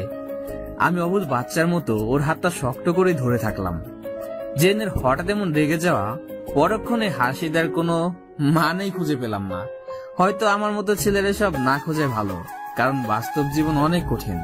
ঘোরাঘুরি শেষে জেন আমাকে বলল, জানি একটা কথা বলবো, কিন্তু তুমি কিভাবে নিবে জানি না। কি কথা শুনি আগে? বলছি যে ফাতেমা তো বড় হচ্ছে, ওর দেখাশোনার জন্য একজনকে খুব দরকার। এই বয়সে ওকে সুন্দর করে গড়ে তোলাটা খুব জরুরি। মানে তুমি কি আমাকে বিয়ে করার কথা বলছো নাকি? আরে না ধুর, বিয়ে করার কথা বলবো কেন? বলছি যে ফাতেমাকে যদি আমার বাসায় নিয়ে যাই, ও আমার কাছে থাকবে, ওর কোনো সমস্যা হবে না কখনো। পাগল হয়ে গেছো নাকি তুমি? তোমার বাবা মা শুনলে কখনো রাজি হবে না। দেখো, আজ অব্দি তুমি যা করেছো তার ঋণ শোধ করতে পারবো কিনা জানি না। আমাকে আর ঋণী করো না। যাই, ঋণের কথা কেন বলছো? একটা কথা মনে রেখো, আমি যাই করেছি তোমার জন্য করিনি, সব আমার নিজের জন্য করেছি। নিজের জন্য মানে? কিছু না, এটাই ফাইনাল। আমি আজই আব্বুর সাথে কথা বলবো। এখন চলো, বাসায় রেখে আসি তোমাকে। আচ্ছা, ফাতেমা তোমার কাছে গেলে আমি একা হয়ে যাব, তো ওকে ছাড়া থাকবো কি করে? বিয়ে করে বউ নিয়ে থাকো। চলো এখন। মানে? জেনে কিছু কিছু কথা আমার বোঝার সাধ্য নেই, তবে ওর সহজ সরল মনটা যখন হঠাৎই রেগে আগুন হয়ে যায় তখন খুব মিষ্টি লাগে। দিন দিন কেন যেন সবকিছু ভালো লাগে। আগে কখনো কারো প্রতি এতটা আকর্ষণ হতো না, এখন কেন হচ্ছে সেটাও জানি না। জেন আমাদের এগিয়ে দিয়ে ওর বাসায় চলে গেল। রাত ওর বাবা এলে, বাপি, ও বাপি, কফি খাবে? আমি বানিয়ে আনি। বাইরে থেকে তো খেয়ে এসেছি, সেটা তো বড় কথা নয়। আমার পাগলি মেয়েটার কিছু একটা প্রয়োজন, সেটা কি জলদি বলে ফেলো তো মামনি। না মানে এমনি কিছু না তো। জানি জানি, সামান্য কিছু হলে আমার মেয়ে সরাসরি বলে, কিন্তু নিশ্চয়ই দামি কিছু লাগবে, তাই এত বাহানা। কি বলে? আমি বাহানা করি? না না মামুনি, কে বলে এসব? তুমি বলো কি লাগবে। আমার একটা বন্ধু আছে, নাম জাইন। ও এতিম, একটা পিচ্চি বোন আছে ওর। এখন আমি চাই ফাতেমাকে আমার বাসায় রেখে ভরণ পোষণের দায়িত্ব নিতে। ও আচ্ছা, এই ব্যাপার। বাপি, তোমার তো টাকা পয়সার অভাব নেই, ইচ্ছে করলে 10টা পরিবার স্বাবলম্বী করতে পারবে। প্লিজ বাপি, ওই ছোট মেয়েটার ভবিষ্যতের কথা ভেবে না হয় রাজি হয়ে যাও। আমার তো ছোট কোনো ভাই বোনও নেই, ওকে আমার ছোট বোনের মতো মানুষ করব। বলো না বাপি। তোমার মন মানসিকতা একদম তোমার মায়ের মতন হয়েছে। তুমি যা করছো তার জন্য আমার মনটা খুবই আর গর্ব হচ্ছে। তুমি যা করছো তার জন্য আমার মনটা খুব খুশি আর গর্ব হচ্ছে, কিন্তু এখন যা বললে তার জন্য আমি বেশি খুশি মামনি। তুমি ওকে নিয়ে এসো। আমার এত বড় বাড়িতে কোনো মানুষ নেই। তোমার আম্মু চাইতো তোমার আরেকটা ভাই বোন আসুক, কিন্তু তোমার জন্মের সময় অপারেশন করতে গিয়ে সে সুযোগটাও হারিয়ে গেছে। আমার কোনো সমস্যা নেই, তুমি কালকে ওদেরকে আসতে বলো, আমি সন্ধ্যায় বাসায় থাকবো। আমার লক্ষ্মী বাপিটা। জেন সবকিছু ঠিক করে আমাকে কল করে জানালো। সবকিছু কেমন জানি স্বপ্নের মতো লাগছে। অন্তত আমার বোনের কথা ভেবে সব মেনে নিলাম। আজ বাবা মা বেঁচে থাকলে হয়তো বোনটাকে আমার থেকে দূরে রাখতে হতো না। মায়ের শেষ কথাগুলো আজ খুব মনে পড়ছে। মরার আগে 13 দিন খুব অসুস্থ ছিল মা, বিছানা থেকে উঠতে পারেনি। কি এক অসুখ হলো বলতে পারিনি। কত ডাক্তারের কাছে গেলাম, কেউ ভালো করে বলতে পারলো না। তখন যদি আমার টাকা থাকতো, হয়তো ভালো চিকিৎসা পেলে আমার জন্মদাত্রী মা আজ বেঁচে থাকতো। শুধু মরার আগে বললো, জাইন রে, তোর বাজানের কাছে যাওয়ানোর সময় হয়ে গেছে রে বাপ। তোর বোনটারে দেহা রাখিস আর আমারে ক্ষমা কইরা দিস। মায়ের হাতটা ধরেছিলাম। তখন মায়ের মুখ থেকে অনেক রক্তস্রোত বয়ে যাচ্ছিল। হয়তো আমার শেষ কথাটা মা শুনতে পারেনি। বোটা তখন কিছুই বুঝতো না। কয়েক মাস বয়স তখন ওর। বুকের দুধও খেত। কতটা কষ্ট করেছে ওর জন্য সেটা আমি জানি। আর জেনের ওসিলায় যদি ওর ভবিষ্যৎ ভালো হয় তবে আমি অনেক খুশি। ফাতেমাকে বুকে জড়িয়ে ঘুমিয়ে গেলাম। ততক্ষণে আমার 2 চোখ চেপে অশ্রুবন্যা রয়ে গেছে। পরদিন সকালে ক্লাসে গিয়ে জেরিনকে খুঁজছি। কোথায় গেল জেরিন? কয়েকজনকে জিজ্ঞেস করলাম, তারা বলতে পারে না। হঠাৎ তখন জেরিনের ফোন এলো। হ্যালো মিস্টার, কোথায় আপনি? ক্লাসে নাকি? তোমাকে খুঁজছি। কোথায় তুমি? এই তো আসছি, একটু কাজ ছিল, আজ ক্লাস করব না। তুমি বের হও ক্লাস থেকে, কাজ আছে। কি কাজ যার জন্য ক্লাস বাদ দিতে হবে? বের হলেই বুঝবে। আচ্ছা, গেটের সামনে থাকছি, এসো তুমি। ওকে। টেনশন নিয়ে বাইরে গেলাম। কি জানি আবার কোন ফোন দিয়ে আসছে মেয়েটা। একটু পর গাড়ি থেকে নামলো জেরিন। সুন্দর একটা কালো জামা পরেছে আজ। ফর্সা টুকটুকে শরীর, কালো জামায় খুব সুন্দরই লাগছে জেরিনকে। না, এইভাবে তাকানো যাবে না। জেন বুঝতে পারলে খারাপ ভাববে আমাকে। কি ব্যাপার, এত সাজুগুজু করে কই যাবে? দেখো, আমি একটুও সাজুগুজু করি না, যা দেখছো সবটাই ন্যাচারাল। সেটা তো আমিও জানি। যাই হোক, এখন বলো কি কাজ? ফাতেমাকে নিতে হবে তো, ওর জন্য অনেক শপিং করতে হবে। চলো, সময় কম। মানে কিছু না। তুমি আসবে নাকি থাকবে? আচ্ছা চলো। একটা শপিং মল থেকে ফাতেমার জন্য যাবতীয় সবকিছু কিনে নিল জেরিন। আমি অবাক হয়ে শুধু দেখছি। এসব জিনিসপত্র আমি আগে কখনো দেখিনি। কত সব বাহারি জামা, কসমেটিক্স আরো নানান ধরনের খেলনাপাতি।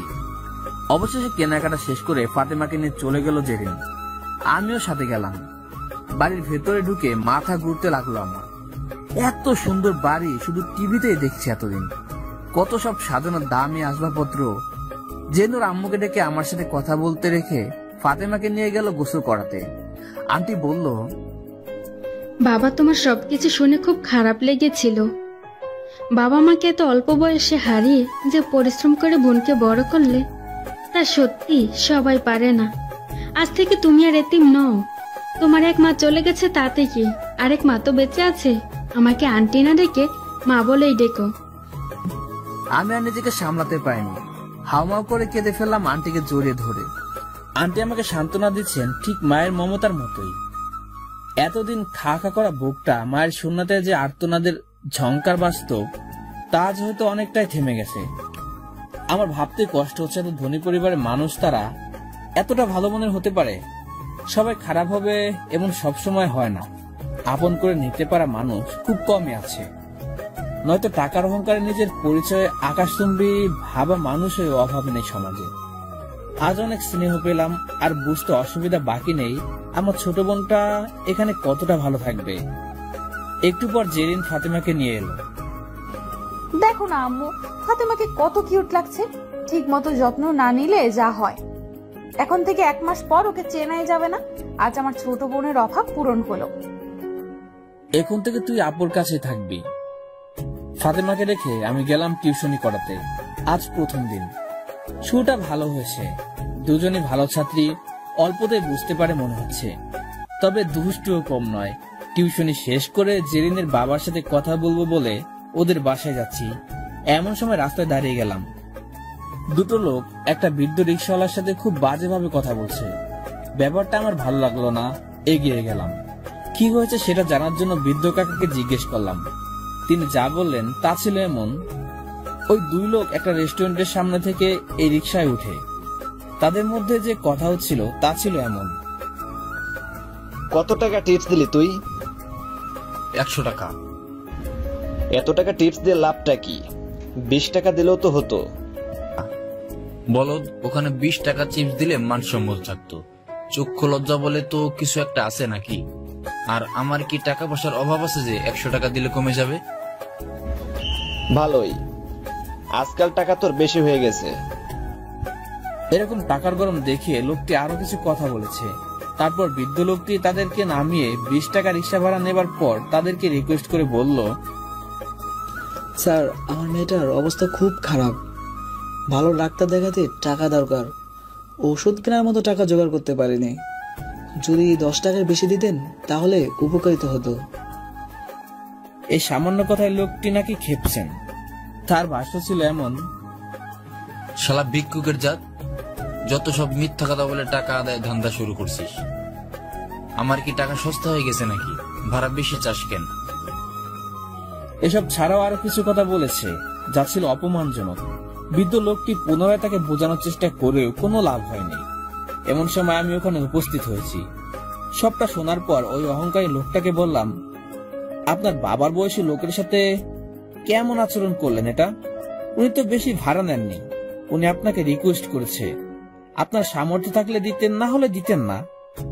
কিন্তু এমন ছোট লোকের মতো ব্যবহার করে নিজেকে পরিচয় করে দিলেন। আপনি আসলে জাত ছোট লোক। এই তুই কে রে? আমাকে ছোট লোক বললি? চিনিস আমাকে? আমি কে? তোর মতো ছোট লোককে চেনার কোনো দরকার নেই। তোকে আপনি করে সম্মান দিয়ে বলেছিলাম, কিন্তু তুই সেটার যোগ্য না। সম্মান দিতে জানলে এমন বয়সী লোকের সাথে এমন খারাপ ব্যবহার করতি না। তুই আমাকে চিনে রাখ, আমি ওনার মতো একজন রিকশাওয়ালা, আর বস্তিতে নোংরা পরিবেশে বড় হয়েছি। আগে পিছে কেউ নাই আমার, তাই কাউকে ভয় করে চলি না। কিন্তু মানি লোককে সম্মান করি। তোর মতো টাকা বিলে সম্মান কিনি না। উল্লবনে 100 টাকা টিপস দিতে পারিস, কিন্তু কারো চিকিৎসার জন্য 10 টাকা দিতে গেলে তোর টাকা সস্তা হয়ে যায়, তাই না? How dare you to talking like rubbish with me? So nothing, of course. He can be smart if he speak 2 or 4 English. Conscience education does not boast of real papers certificates.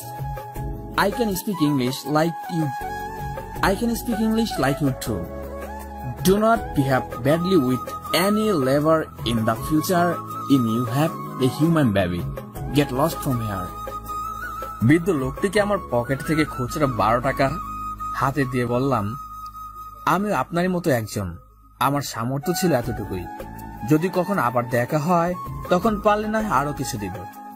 আর ওনাদের কথায় মন খারাপ করবেন না। ওরা মানুষের মুখোশে পশুর মতো। বৃদ্ধ লোকটি চোখের পানি মুছতে মুছতে চলে গেলেন। আমিও চলে এলাম জেরিনের বাসায়। ভেতরে ওর বাবা বসে আছে, ফাতেমার সাথে কথা বলছে। দেখলাম সবাই খুব খুশি ওকে নিয়ে। আমারও ভালো লাগলো। তারপর আঙ্কেলের সাথে কথা বলে বিদায় নিতে যাব, তখনই আন্টি বললেন, রাতে না খেয়ে কই যাবা বাবা? বাসায় গিয়ে খেয়ে নিব। থাক, আর কষ্ট করে রান্না করতে হবে না। আজ আমাদের সাথেই খাবে। এসো জলদি। এরপর জেইনের ইশারায় ওর রুমের দিকে গেলাম। খুব চমৎকার ভাবে সাজানো রুমটা, চোখগুলোর বড় বড় করে চারপাশটা দেখছিলাম। জেইন আমাকে বসতে বলল, আমি মেঝেতে বসে পড়লাম দেখে প্রচন্ড রেগে আগুন হয়ে গেছে। নিচে বসতে বলেছি আমি? তাহলে কোথায় বসবো? কেন, এত সুন্দর করে বিছানা পাতা, সেটা চোখে পড়লো না? না না, ওটা তো তোমার বসার জায়গা, আর কত পরিষ্কার, ওখানে বসলে তো ওটা নোংরা হয়ে যাবে, তাই বসিনি। আর এখানেই ঠিক আছে, তো আমার কোনো সমস্যা নাই। এতদিনে এই চিনলে আমাকে?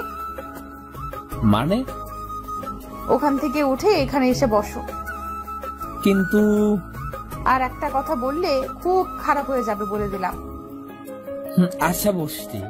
জেনের রাগকে আমি খুব ভয় পাই, না চাইতে আমার জন্য অনেক করেছে। ঘনিষ্ঠ হওয়া সত্ত্বেও জেনের চোখে তাকাতে এখনো সাহস হয়নি আমার। অজানা ভয় আর কিছু লজ্জা কাজ করে আমার চরম ভাবে। যাই, আমার কিছু কথা আছে তোমার সাথে। সে তো জানি, কবে থেকেই তো শুনছি। আজ বলতে চাই। তো বলো। আমি জানি না তুমি কিভাবে নেবে এ ব্যাপারটা, তবে আমি অনেক ভেবে দেখলাম। আচ্ছা, ব্যাপারটা কি আসলেই তো বুঝতে পারছি না। বাংলাতে বলতে লজ্জা করে। আচ্ছা, ইংলিশে বলো তাহলে।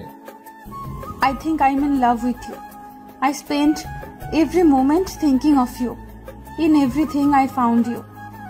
I want you to be lonely. I want to laugh with you as your laughter and tears are mixed. I want you to have me. I love you so much, Zain. Zain, আমার মনে হয় আমি তোমাকে ভালোবাসি। আমার প্রতিটা মুহূর্ত কাটে তোমাকে ভেবে। সব কিছুতে আমি তোমাকে খুঁজে পাই। তোমার একাকিত্বটাকে আমার করে নিতে চাই। তোমার হাসি আর কান্নাতে মিশে গিয়ে আমিও তোমার সাথে হাসতে চাই, কাঁদতে চাই। তোমাকে আমার করে নিতে চাই। খুব ভালোবাসি তোমাকে। জেরিন, কি বলছো এসব পাগলের মতো? হ্যাঁ, আমি পাগল হয়ে গেছি শুধু তোমার জন্য। আমি সত্যিই তোমাকে খুব ভালোবাসি, জাইন। কোথায় তুমি আর কোথায় আমি, একবার ভেবে দেখছো? কিভাবে তুমি ভাবো এসব? তুমিও মানুষ, আমিও মানুষ, এতে সমস্যাটা কোথায়, জাইন? এটা নিছক একটা ভালো লাগা, এছাড়া কিছু নয়। আর যদি ভালো লাগা থেকে ভালোবাসা হয়েও থাকে, তবে কঠিন বাস্তবতার কাছে হাত করা পরিয়ে দিবে তোমারই পরিবার। হ্যাঁ, এটা সত্যি। আর সবসময় আমি তোমার এবং তোমার পরিবারের নিকট কৃতজ্ঞতা প্রকাশ করি। তোমরা যা করেছো আমার জন্য তুলনা হয় না। আমার বোনটার ভবিষ্যতের জন্য তাকে ভরণ পোষণের দায়িত্ব নিয়েছো, তাকে নোংরা বস্তি থেকে তুলে এনে আমার জন্য এর বেশি আর কিছু চাওয়ার নেই। সেদিন বলেছিলাম আমি যা করছি সেটা তোমার জন্য নয়, বরং আমার জন্য, আমাদের জন্য। তোমার মাঝে একটা আগুন আছে, আমি সেই আগুনকে তোমার দারিদ্রতার বিরুদ্ধে জ্বালিয়ে তোমাকে আমি তোমার গন্তব্যে পৌঁছে দিতে চাই। আমি জানি ভবিষ্যতে তুমি অনেক বড় হবে, আর সেদিন আমাদের কেউ আলাদা করতে পারবে না। আমি সবার কাছে মাথা উঁচু করে গর্ব করে বলতে পারবো আমার জাইন একজন প্রতিষ্ঠিত। জেন, এত স্বপ্ন দেখার সাহস আমার নেই। অতি সাধারণের চেয়েও কম আমি। 3 বেলা খেতে পারলেই রাতে শান্তিতে ঘুমাতে পারি। তুমি আমাকে এসব অবাস্তব ধারণা দিয়ে নিত্যকার অভ্যাসটাকে বদলে দিও না। তবে এতটুকু বলতে পারি, যদি কপালে থাকে তবে একদিন হবে, না হলে বাস্তবতাকে মেনে নিও। জেন আমার কথায় গভীরভাবে বুঝতে পেরে চুপ করে মেনে নিল, আর কিছু বলল না। আমি খেয়ে আমার কুড়ে করে ফিরে ভাবছি, আমি কে, কি আছে আমার? কিসের টানে রাজপ্রাসাদের রাজকন্যা একজন দিনমজুরের ঘরে আসতে চায়? এটা কি কোনো মানুষের সূচনা, নাকি সত্যি ভালোবাসা? জানি না কেন আমার সাথে এমন হচ্ছে। ভালোই তো ছিলাম এতদিন, কোনো পিছুটান ছিল না। আজকে না এতটা ভাবাচ্ছে এসব বিষয় আমাকে। ভাবতে চাই না আমি, আমার বোনটাকে মানুষের মতো মানুষ করতে চাই। আমার জীবনে ওই সব বেশ কিছুদিন কেটে যায় এভাবে। বোন ফাতেমা এখন বেশ আনন্দ রাজকীয় ভাবে বড় হচ্ছে। ওকে দেখলে এখন বোঝাই যায় না কোথা থেকে উঠে এসেছে। একজন সন্তানের জন্য তার পরিবার কতটা গুরুত্বপূর্ণ ভূমিকা পালন করে তা এখান থেকে বোঝা যায়। আর সে এত বড় পরিবারের একজন হয়ে বড় না হলেও একজন মায়ের কাছে তার সন্তানের সব থেকে বড় পাওয়াটা থেকে যায়। আমি কি পেয়েছি না পেয়েছি সেটা বড় নয়, আমার বোনটা যেন সবকিছু পেয়ে বড় হয় এটাই আমার জন্য অনেক। তাই ওই পরিবারের জন্য আমি আমার জীবন দিতেও প্রস্তুত। এদিকে টিউশনি করিয়ে আমার দিব্যি কেটে যাচ্ছে। এখন রিক্সা চালিয়ে পেট ভরতে হয় না। তবে ইদানিং জেনের সাথে বেশি দেখা হচ্ছে অকল্পনীয় ভাবে। যেখানে আমি সেখানে জেন উপস্থিত হয়। এতটা ফলো করতে শুরু করেছে, মনে হয় একজন গোয়েন্দাও তার আসামিদের এতটা নজরদারি করে না, যথেষ্ট কেয়ার করে। কিন্তু আমি সবসময় তার পরিবারের কথা ভেবে দূরে থাকার চেষ্টা করি। কখন আঙ্কেল আন্টি জানতে পারলে আমার উপর থেকে তাদের বিশ্বাসটা উঠে যাবে। সবকিছু ভোগান্তি না আমার বোনের উপর পড়ে, সে ভয়টাই বেশি পাই আমি। তবে আঙ্কেল আন্টি জানে যে না আমার সঙ্গে বেশি মিশে, তবু কেন জানি না ওকে বকাচকা করে না। একদিন আমার জীবনে একটা আতঙ্কিত ঘটনা ঘটে গেল, যার জন্য না আমার কোনো ইচ্ছে ছিল না কোনো কল্পনা করেছি। বোনকে দেখতে গেলাম জেরিনের বাসায়। আন্টি কিচেনে ছিল বলে আসেনি, আমাকে বলেছিল জেরিনের ঘরে গিয়ে বসতে। আসলে ফাতেমা জেরিনের সাথেই থাকে, তাই ওই রুমে গিয়ে বসি। কিন্তু ফাতেমা তখন ছাদে ছিল। এদিকে আমি রুমে আসি, সেটা ওয়াশরুমে থাকা জেরিন জানতো না, আর আমিও তাকে না জানিয়ে আসি। সবতে কোনো মেয়ে একাকি থাকলে নিজের রুমে খুব একটা কাপড় ঠিক করে চলে না। সে স্বাভাবিকতার জের ধরে তোয়ালে পেঁচে গোসল করে বের হলো। ওর হালকা ভেজা ধবধবে ফর্সা শরীরের নীল সবুজ শিরাগুলো স্পষ্ট দেখতে পাচ্ছিলাম। ওর ভেজা চুল থেকে তখনও ঝলকনা টপ টপ করে পড়ছিল। সে ঝলকনাতেই হয়তো আমার সর্বনাশ দেখতে পেয়েছিলাম। ওর এমন আগমনের জন্য কোনোভাবে প্রস্তুত ছিলাম না। ভিতরের পুরুষটাও খুব জোরে চিৎকার দিয়ে বেরিয়ে আসতে চাইলো, কিন্তু পারেনি। ওকে দেখে আমি নিজেকে সংযত করার লক্ষ্যে অন্যদিকে তাকিয়ে এলাম।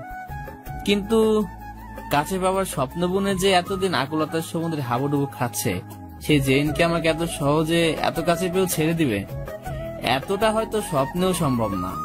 দরজা আটকে দিয়ে আমার সামনে এসে দাঁড়ালো জেরিন।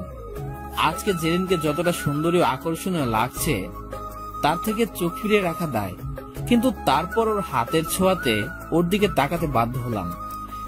সরি, ফাতেমাকে দেখতে এসেছিলাম। ভিতরে এভাবে আসবে ভাবিনি। আমি বাইরে যাচ্ছি, তুমি বদলে তারপর এসো। যেতে দেবার জন্য কি দরজা লাগিয়ে এলাম? জিন প্লিজ এমন কিছু করো না যার জন্য তোমার বাবা মা আমাকে খারাপ জানে। কেউ যদি জানে তবে না তোমাকে খারাপ ভাববে। আজ জাইন সাহেবকে এমন একটা সারপ্রাইজ দিব, সেটা পেয়ে তার অবস্থা কি হয় আমি তা দেখতে চাই। অনেক সারপ্রাইজ পেয়েছি, আর কিছু চাই না। আমি চলে যাব জেরিন। জেরিন আমার ঠোঁটে ওর আঙুল রেখে চুপ করিয়ে দিল। তারপর আমার চোখে চোখ রেখে ওর শরীর থেকে তোয়ালে খুলে ফেললো। আমার এই শরীরটা শুধু তোমাকে চাই জাইন। এই শরীরে শুধু তোমার ছোঁয়ায় আগুন জ্বলবে। জেরিনের নগ্ন শরীরের দিকে তাকিয়ে আমি যেন গভীর সমুদ্রে পড়ে তীর খোঁজার চেষ্টা করছি। জীবনে এমন সিচুয়েশন কখনো পড়িনি। পরক্ষণে চোখ বন্ধ করে জেরিনকে বললাম, জেরিন তোমার কাছে হাত জোর করছি, আমাকে আর কষ্ট দিও না। নিজেকে সামলাতে খুব কষ্ট হচ্ছে, প্লিজ। কষ্ট কমাতেই তো নিজেকে সঁপে দিলাম। সুখ খুঁজে নাও আমার শরীরে, জড়িয়ে ধরো আমাকে। আমি পারবো না জেন, এটা সম্ভব না। জেন আমার কথায় বুঝতে পারলো আমি কখনো শরীরের লোভে ওর সাথে মিশি না, তাই নিজে থেকে আমাকে জড়িয়ে ধরলো শক্ত করে। ওর বুকে হৃৎপিণ্ডের শব্দের ধুকবুকানি শব্দ স্পষ্ট বুঝতে পারছি। জেন আমার স্পন্দনের অস্বাভাবিকতা কান পেতে শুনছে আর বলছে, জাইন তুমি কি জানো তোমার হৃদয়টা কি চাচ্ছে? জানি। বলো তো কি, বলো তো কি? এখান থেকে চলে যেতে চাচ্ছে। থুর না, ও চাচ্ছে আমাতে মিশে যেতে। আমি স্পষ্ট শুনতে পাচ্ছি। জেরিন আমাকে ছেড়ে দাও না প্লিজ। একটা চুমু দাও আমার গোলাপি ঠোঁটে, তাহলে ছাড়বো। কখনোই পারবো না আমি, প্লিজ জোর করো না। হবে না তাহলে। প্লিজ জেরিন। জেরিন আমাকে আরো শক্ত করে জড়িয়ে ধরে আমার দু চোখ বুজে থাকা চেহারাটা দেখছে। তারপর আমার কলার টেনে ধরে ওর পাপড়ির মতো ঠোঁটগুলো আমার ঠোঁটে চেপে ধরলো। ঠোঁটে স্বাদ পেতে সেখানে টর্নেডো চালাচ্ছে। আমি নিজেকে সরিয়ে রাখার প্রাণপণ চেষ্টা করছি, কিন্তু আমার ভেতরের পুরুষটাও ক্রমান্বয়ে ক্ষিপ্ত হয়ে গেছে। অবশেষে বাদ ভাঙলো আমার। চোখ খুলে জেরিনের কামার্ত চোখে আটকে গেলাম। ওর চুমুর পাল্টা জবাব দিতে লাগলাম। জেরিন আমার হাত একটা ধরে ওর কোমরে রাখলো। তখন আমি আমার ভিতরে ছিলাম না, হয়তো হারিয়ে গেছি জেরিনের মাঝে। ওর শরীরটাকে ছুঁয়ে অনুভব করার ব্যাকুলতা নিজের হাতকে সামলাতে পারেনি। জেরিনের ইচ্ছে মতো শরীরের প্রতিটা লোমকূপে ছুঁয়ে দিলাম। কিছুটা সময় ওর সাথে মিশে গেলাম পাগলের মতো। এমন সময় দরজার বাইরে ফাতেমা এসে গেছে। ও ও দরজা নাড়িয়ে জেনকে ডাকলো। তখন শেষ হলো আমাদের মধুক্ষণ। যেদিন দ্রুত গতিতে তোয়ালে পেঁচিয়ে ওয়াশরুমে গেল জামা পরতে, আমি স্বাভাবিক হয়ে দরজা খুলে দিলাম। ফাতেমা আমাকে দেখে সোজা কোলে উঠলো। ওকে আদর করে কোলে তুলে নিলাম। কিছু সময় পর জেন একটা জামা পরে বাইরে এলো। আমি তখন ওর দিকে তাকানোর সাহস পাচ্ছি না। ভীষণ লজ্জার ঘৃণা হচ্ছে নিজের ওপর। কি করলাম আমি এসব? একটা মেয়েকে একা পেয়ে ওর শরীরের সাথে মিশতে শুরু করেছিলাম। কিন্তু আমি তো ইচ্ছে করে করিনি, আমাকে বাধ্য করা হয়েছে। কিন্তু আমি জেনের সামনে আর কি করে আসবো? ও যদি এখন আমাকে দোষারোপ করে, নিজের ওপর থেকে কি তবে সংযতা চলে গেল আমার? দ্রুত বের হয়ে গেলাম, বোনের আর আন্টির থেকে বিদায় নিয়ে। তখন ভেতরে আগুন জ্বলছে। রাত অব্দি কথা হয়নি জেনের সাথে। রাত জেগে থাকতে ইচ্ছে না করলেও সেদিন আমার ঘুম আসছিল না। চোখ বন্ধ করলেও না করলেও শুধু জেনের সাথে ঘটনা সবকিছু ভাসছে। কিছুতেই ভুলতে পারছি না। পাগলের মতো ছটফট করছে মনটা। কি করলাম আমি? তখন জেনের ফোন এলো। হ্যালো জাইন। কি করছো? কিছু না, বসে আছি। জেরিন, আমি কিছু বলতে চাই। হ্যাঁ বলো। আজকের ঘটনার জন্য আমি প্রস্তুত ছিলাম না। সবকিছুর জন্য মাপ চাচ্ছি। আমার নিজের উপর কন্ট্রোল থাকা উচিত ছিল, যা আমি পারিনি। যা কিছু হয়ে গেছে ভুলবশত, সবকিছুর জন্য ক্ষমা চাচ্ছি। শরীরকে কন্ট্রোল করে মন, কিন্তু সেটা সাময়িক ভাবে। এখানে তোমার দোষটা কোথায় সেটাই তো বুঝতে পারছি না আমি। আজ যা হয়েছে সেটা আমি তোমাকে বাধ্য করেছি করতে, কারণ আমি তোমাকে ভালোবাসি। যাই, নিজেকে দোষী ভেবো না কখনো। আমি নিজেই নিজেকে তোমার হাতে তুলে দিয়েছি। হয়তো বিয়ের আগে এটা ঠিক নয়, তবু আমার মনের ও শরীরের খোরাকটা তুমি, তাই তোমার কাছেই নিজেকে সঁপে দিয়েছি। আমার সম্পূর্ণ শরীরটা তুমি দেখেছো, কিন্তু আমার মনটা কি দেখোনি? নাকি মনের ভেতর যে আগুন জ্বলছে তোমাকে আপন করে পাবার, সেটা চোখে পড়েনি? বুঝতে পারো না কতটা ভালোবাসি আমি তোমাকে? কিসের ভয়ে নিজেকে দূরে সরিয়ে নিচ্ছ তুমি? কেন আমার মনে অবহেলার কাঁটা বিছিয়ে দিচ্ছ? বিশ্বাস করো জাইন, আমি তোমাকে মন থেকে ভালোবাসি। আর আজকে তোমার হাতে নিজেকে তুলে দিয়ে আমি কোনো ভুল করিনি, কারণ যাকে ভালোবাসি তার কাছেই সঁপেছি আমার সবকিছু। জেরিন, তোমার বাবা মা কখনো আমাদের সম্পর্ক মানবে না। তার চেয়ে বরং আমরা দুজনে নিজেদের সময় দিয়ে সেই পর্যায়ে নিয়ে যাই যেখানে গেলে কেউ আলাদা করার কথা ভাববে না। আমাকে নিজের পায়ে দাঁড়াতে দাও। আমিও সেটাই চাই। তবে আমি তোমার হয়ে থাকবো, তুমিও আমার হয়ে থাকবে, ব্যাস। আচ্ছা, মানলাম তোমার কথা। এবার খুশি? একটু প্রপোজ করতে হবে যে এখন। যেদিন তোমার যোগ্য বলে বিবেচিত হব সেদিনই প্রপোজ করব, এর আগে নয়। না, এই ছেলেটাকে কিছুতেই বাগে আনা সম্ভব না। দাঁড়াও, দেখো আমি কি করতে পারি তা হারে হারে টের পাবে। জাইন আমার কথায় এতটা খুশি হয়েছে যা বলে বোঝানো যাবে না। এতদিনের অনাকাঙ্ক্ষিত স্বপ্ন পূরণ হতে চলেছে, কিন্তু জাইনকে কাছে পাওয়াটা খুব দরকার। চোখের আড়াল হতে দেওয়া যাবে না। শকুনির অভাব নেই আশেপাশে, তাই নিজের প্রিয় জিনিসটাকে নিজের কাছে রাখতে হবে। পরদিন সকালে জেন ফাতেমাকে নিয়ে ওর বাবার কাছে গিয়ে বলল, বাপি, আগামী সপ্তাহে আমার ফাইনাল পরীক্ষা। তো পড়াশোনা কেমন হচ্ছে মামনি? ভালোই, কিন্তু কিন্তু কি? বাপি, তো করো, তোমার বন্ধু বান্ধবী যারা আছে ওদেরকে বলো আসতে। বাপি, সবাইকে কি আসতে বলা যায়? তাহলে সবাই তো ভালো করবে, কেন বোঝো না? তাহলে কি করবা? জাইনকে বলবো শুধু ওর কাছে যে নোটস আছে সেটা বেস্ট। ও হ্যাঁ, ঠিক তো। তাইলে জাইনকে আসতে বলো, এতে সমস্যা কি? উফ বাপি, তুমি দিন দিন বোকা হয়ে যাচ্ছ কেন? আবার কি হলো মামনি? জাইন দিনে কলেজ শেষে টিউশনি করায়, তাহলে ও রাতে এসে আবার কি ওর ঘরে যাবে? ওর কষ্ট হবে না বলো? তাও ঠিক। তাহলে কি করা যায় মামনি, বলো তো? আমাদের চিলে কোঠার ঘরটা তো ফাঁকাই আছে, ওকে ওখানেই থাকতে দিলে কি সমস্যা হবে তোমাদের? ও আচ্ছা, এই ব্যাপার। তাহলে এখানে আবার ব্যাপারের কি হলো? তুমি চাচ্ছ জাইন এখানে থাকো, তাই তো? সেটা বললেই হয়। এখানে থাকলে ও নির্দিষ্ট থাকার জায়গাও হবে, তোমার স্টাডিরও ভালো হবে, আর বোনকেও দেখতে পারবে। এটাই তো নাকি? বাপি, তুমি রাগ করো না প্লিজ। না মামনি, রাগ করবো কেন? সবারই একটা থাকার জন্য ঘর প্রয়োজন। পড়াশোনার পরিবেশ না থাকলে পড়াশোনা ভালো হয় না। আর ও তো অনেক মেধাবী ছাত্রদের একজন। তুমি ওকে বলো এখানে চলে আসতে।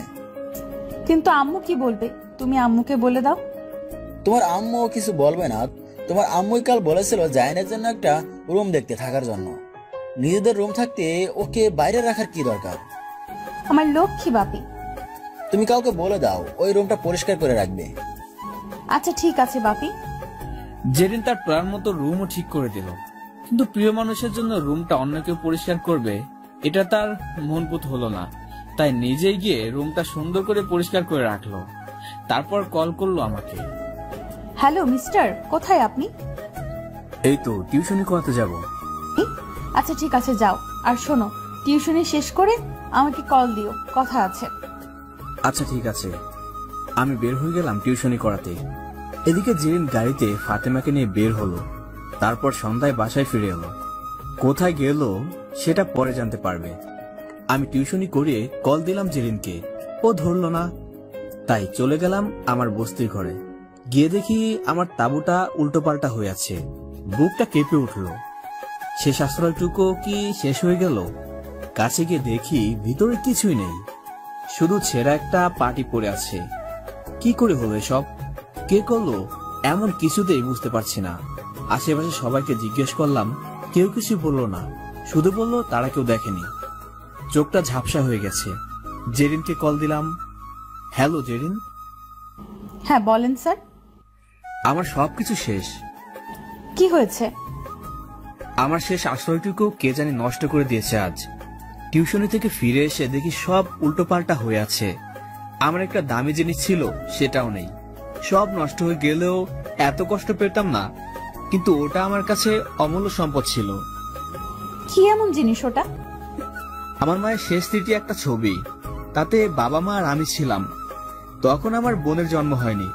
জানো, সেদিন বাবা বেশ কিছু টাকা জমিয়ে আমাদেরকে নিয়ে ছবিটা তুলেছিল। যেদিন মা মারা যায় সেদিন ছবিটা বুকে জুড়ে কেঁদে রাত পার করেছিলাম।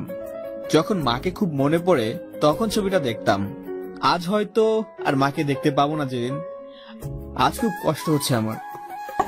জাইন তুমি কেঁদো না, সব ঠিক হয়ে যাবে। আমি আসছি তোমাকে নিতে, একটু ওয়েট করো। না, এত রাতে আসতে হবে না। আমি কাল আসবো ফাতেমাকে দেখতে। রাতে থাকবে কোথায় শুনি? রাস্তায় থাকার অভ্যাস আছে, সমস্যা হবে না। বেশি বুঝতে হবে না, ওয়েট করো, আমি আসছি এক্ষুনি। জেরিন লাইনটা কেটে দিল। বস্তির মুখের রাস্তায় বসে আছি। বুকটা ভীষণ ভারী মনে হচ্ছে। মায়ের শেষ স্মৃতিটুকু আগলে রাখতে পারলাম না। কখন চোখে ভেসে পানি পড়েছে বুঝিনি। মায়ের আদর খুব অল্প সময়ের জন্য পেলাম, তার বাকি ছবিটাও আজ হারালাম। জেন একটু পর গাড়ি নিয়ে এলো। গাড়ি থেকে নেমে আমার কাছে এসে বসলো। যাই ওঠো, এতটা মন খারাপ করে থাকলে আমার যে কান্না পাবে এটা বোঝো না কেন? মাকে খুব মনে পড়ছে জেরিন। আচ্ছা মন খারাপ করো না। শোনো, বাপিকে বলে তোমার থাকার জায়গা ঠিক করেছি। আমি তোমাকে আর এখানে থাকতে দিব না। কোথায় যাব আমি? আমার বাসায় থাকবে। তোমার জন্য রুম ঠিক করে রেখেছি। বাপি তোমাকে নিতে বলেছে। একটু কান্না করবা না। আর হ্যাঁ, তোমার জন্য একটা সারপ্রাইজও আছে। কিসের সারপ্রাইজ? গেলেই দেখতে পাবে। জেন আমাকে বগল পাচা করে গাড়িতে উঠিয়ে চললো বাসার দিকে। আমি ওদের বাসায় গিয়ে আঙ্কেল আন্টির সাথে কথা বললাম। আঙ্কেল বলল, বাবা জাইন, আজ থেকে তুমি আমাদের চিলেকোঠার ঘরে থাকবে। তোমার বোনকেও দেখতে পারবে সবসময়, আর আমার মেয়ের সাথে পড়বে। দুজনে গ্রুপ স্টাডি করবে। দুজনের ভালো রেজাল্ট করতে হবে, বুঝলে বাবা? আর হ্যাঁ, খাওয়া নিয়ে টেনশন করতে হবে না, আমাদের সাথেই খাবে। কিন্তু আঙ্কেল, কত করবেন আমাদের জন্য? যতটুকু করার সামর্থ্য আছে ততটুকুই করব। আপনাদের কাছে আমি চিরকৃতজ্ঞ থাকব। আপনাদের এই ঋণ কখনো শোধ করতে পারবো না। এভাবে বলো না বাবা, সময় সব ঠিক করে দিবে। সময় একদিন বলে দিবে কার কি করতে হবে। যাও, তুমি তোমার রুমটা দেখে এসো, তারপর একসাথে খাবো। আচ্ছা আঙ্কেল। ফাতেমাকে কোলে তুলে আদর করলাম। ভাইয়ের কোলে উঠে খুব আরাম পাচ্ছে। গলা জড়িয়ে ধরে আছে আমার। তারপর জেন আমাকে নিয়ে গেল আমার নতুন রুমে। দরজা খুলে দেখি রুমটা অন্ধকার। আমি তখন বুঝতে পারছি না আমার জন্য কি অপেক্ষা করে আছে ভিতরে। জেরিন গিয়ে লাইটটা অন করে দিল। এবার রুমের সবকিছু আমার দৃষ্টিগোচর হলো। এবার সত্যি আমার মনটা খুব আনন্দে নেচে উঠেছে। সুখের অশ্রু টলটল করছে আখিদয়ে। জেরিন আমাকে না বলে এত কিছু করলো। নতুন রুম, নতুন বিছানা, তোষক, বালিশ, এসব রাজকীয় অভ্যর্থনা পেয়ে খুশি হয়েছি? মোটেও না। যে মায়ের ছবিটা হারিয়ে গেছে ভেবেছিলাম, সেই ছবিটা সুন্দর পরিষ্কার পরিচ্ছন্ন করে দেয়ালে টানিয়ে রেখেছে জেরিন, ঠিক বিছানার ওপরের দেয়ালে। মায়ের দোয়া যাতে সবসময় আমার মাথায় থাকে। জেরিনের দিকে অবাক খুশির চনমন ভাব নিয়ে তাকিয়ে আছি। এমন করে কি দেখছো শুনি? তুমি আমার মায়ের ছবিটা। আমি আর ফাতেমা গিয়ে সব নিয়ে এসেছি। একটা কাপড়ের থলির ভেতর থেকে ফাতেমা এটা বের করে। তখন ছেঁড়া জামা ফেলে মূল্যবান এটা নিয়ে আসি। আমি জানি আমার জাইন তার মাকে কতটা ভালোবাসে, তাই তোমাকে সারপ্রাইজ দেওয়ার জন্য তোমাকে না জানিয়ে এইসব করেছি। জানি তখন কষ্ট পেলেও পরে যখন দেখবে তোমার মূল্যবান জিনিসটা যত্ন করে রাখা আছে, তখন তুমি অনেক খুশি হবে। আর তোমাকে সব সময় এমন খুশি দেখতে চাই। তোমার মনে কখনো কষ্ট পেতে দিব না জাইন। আর এটাই ছিল তোমার সারপ্রাইজ। কেমন লাগলো বলো? জেনের কথা শুনে নিজেকে সামলাতে পারি না আর। এক বুক ভালোবাসা নিয়ে ওকে আমার বুকে জড়িয়ে নিলাম। জেনের কপালে আলতো করে চুমু খেলাম। জেনের ঠোঁটের কোণে হালকা বাঁকা হাসি ফুটে উঠল। ফাতেমা বলে উঠল। আমি আর জেরিন হেসে উঠলাম পিচ্ছি ফাতেমার কথা শুনে। তারপর দুজন মিলে ফাতেমার দুগালে একসাথে চুমু দিলাম। ফাতেমা দুজনকে দুহাতে আগলে নিল। এজন্য আমাদের ভালোবাসার দেয়ালের মাঝে ছোট্ট একটা সংসার। আমরা তিনজন মিলে খাবার টেবিলে এলাম। রাতের খাবারে আজানটি গোস্ত রান্না করেছে। গোস্ত দেখে সেই কয়েক বছর আগের কথা মনে পড়ে গেল। বাবা বেঁচে থাকতে সে সবাই মিলে গোস্ত খেয়েছিলাম। মা রান্না করে খাইয়ে দিত। তারা মারা যাবার পর ফাতেমা আর আমি ঈদের দিন কেউ কেউ দিলে খেতে পারতাম।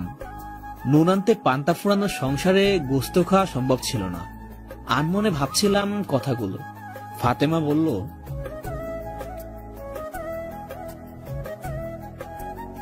ওভাবে ইচ্ছারা হয়তো কেউ গোস্ত খায় না। ফাতেমার কথায় সবার বুঝতে বাকি রইল না আসল ব্যাপারটা কি। আন্টি ফাতেমাকে কোলে বসে ওকে খাইয়ে দিচ্ছে। আমিও খাওয়া শুরু করলাম। এদিকে জেরিন আমার পাশে বসেছে। এক হাতে খাচ্ছে, আর এক হাতে আমার পায়ে চিমটি দিতে দিতে ব্যথা করে দিচ্ছে। এমনি আমার সারা পায়ে একটু বেশি ঘন ঘন পশম থাকায় ওর প্রতিটা চিমটিতে খুব ব্যথা লাগতেছে। না পারছি কিছু বলতে, না পারছি সহ্য করতে। ওর উপর ওর পায়ের নখের আঁচড়। খেতেও পারবো না শান্তি মতো। একবার খাওয়া শেষ করি, তারপর বুঝাবো মজা। খাওয়া শেষ করে আমি আমার নতুন রুমে চলে গেলাম। সবই গোছানো আছে, একটা টেবিল রাখা। আমার বইগুলো খুলে পড়তে শুরু করলাম। রাত তখন 12টার ওপার। সবাই ঘুমিয়ে গেছে ততক্ষণে। জেরিন ঘুমিয়ে গেছে কিনা সঠিক জানি না, পড়তেও পারে। একটার সময় কল এলো জেরিনের। হ্যালো স্যার, ঘুমাচ্ছেন নাকি? না, পড়ছিলাম। তুমি ঘুমাওনি নাকি? না, পড়তে পড়তে বিরক্ত লাগছে। ফাতেমা কি করে? ও তো কখন ঘুমিয়ে গেছে, সাথে বাকি সবাই। ও, তাহলে তুমি ঘুমিয়ে যাও, আমিও ঘুমাবো এখন। তা হচ্ছে না। কেন? আমি এখন ছাদে আসবো আকাশ দেখতে। তো আমার কি, আকাশ দেখে ঘুমিয়ে যাও, আমি রাখছি। এই, ফোন রাখবে না একদম। আমি আকাশ দেখবো কি একা একা? তুমিও সাথে থাকবে। ওয়েট করো, আমি কফি বানিয়ে নিয়ে আসছি। না না, কফি খাবো না, তিতা লাগে। তাহলে চা বানিয়ে আনি? না না, ঘুম হয় না, শরীর কড়া লাগে। উফ, তো কি খাবে? কিছু খাবো না। আসছি আমি, তারপর বুঝাবো। একটু পর জেরিন দুটো কাপে কফি নিয়ে এলো। ছাদে দাঁড়িয়ে আছি দুজন। বললাম না, কফি তিতা লাগে আমার। এটাই খেতে হবে। অভ্যাসটা বদলাতে চাচ্ছ তাই না? শিখতে হবে সবকিছু। এত কিছু শিখে কি হবে? সমাজে চলতে গেলে ভালো মন্দ সব জানা উচিত, শেখা উচিত। তবে ভালোকে গ্রহণ করবে, খারাপকে বর্জন করবে। আচ্ছা, বুঝলাম। এত রাতে তুমি এখানে এসেছো, এটা আঙ্কেল আন্টির কানে গেলে বকবে তো তোমাকে। ধুর, বাপি আর আম্মু ঘুমালে ভূমিকম্প হলেও টের পাবে না। আর কফি খাবো, তারপর তোমার সাথে তোমার বিছানায় তোমাকে জড়িয়ে ধরে ঘুমাবো।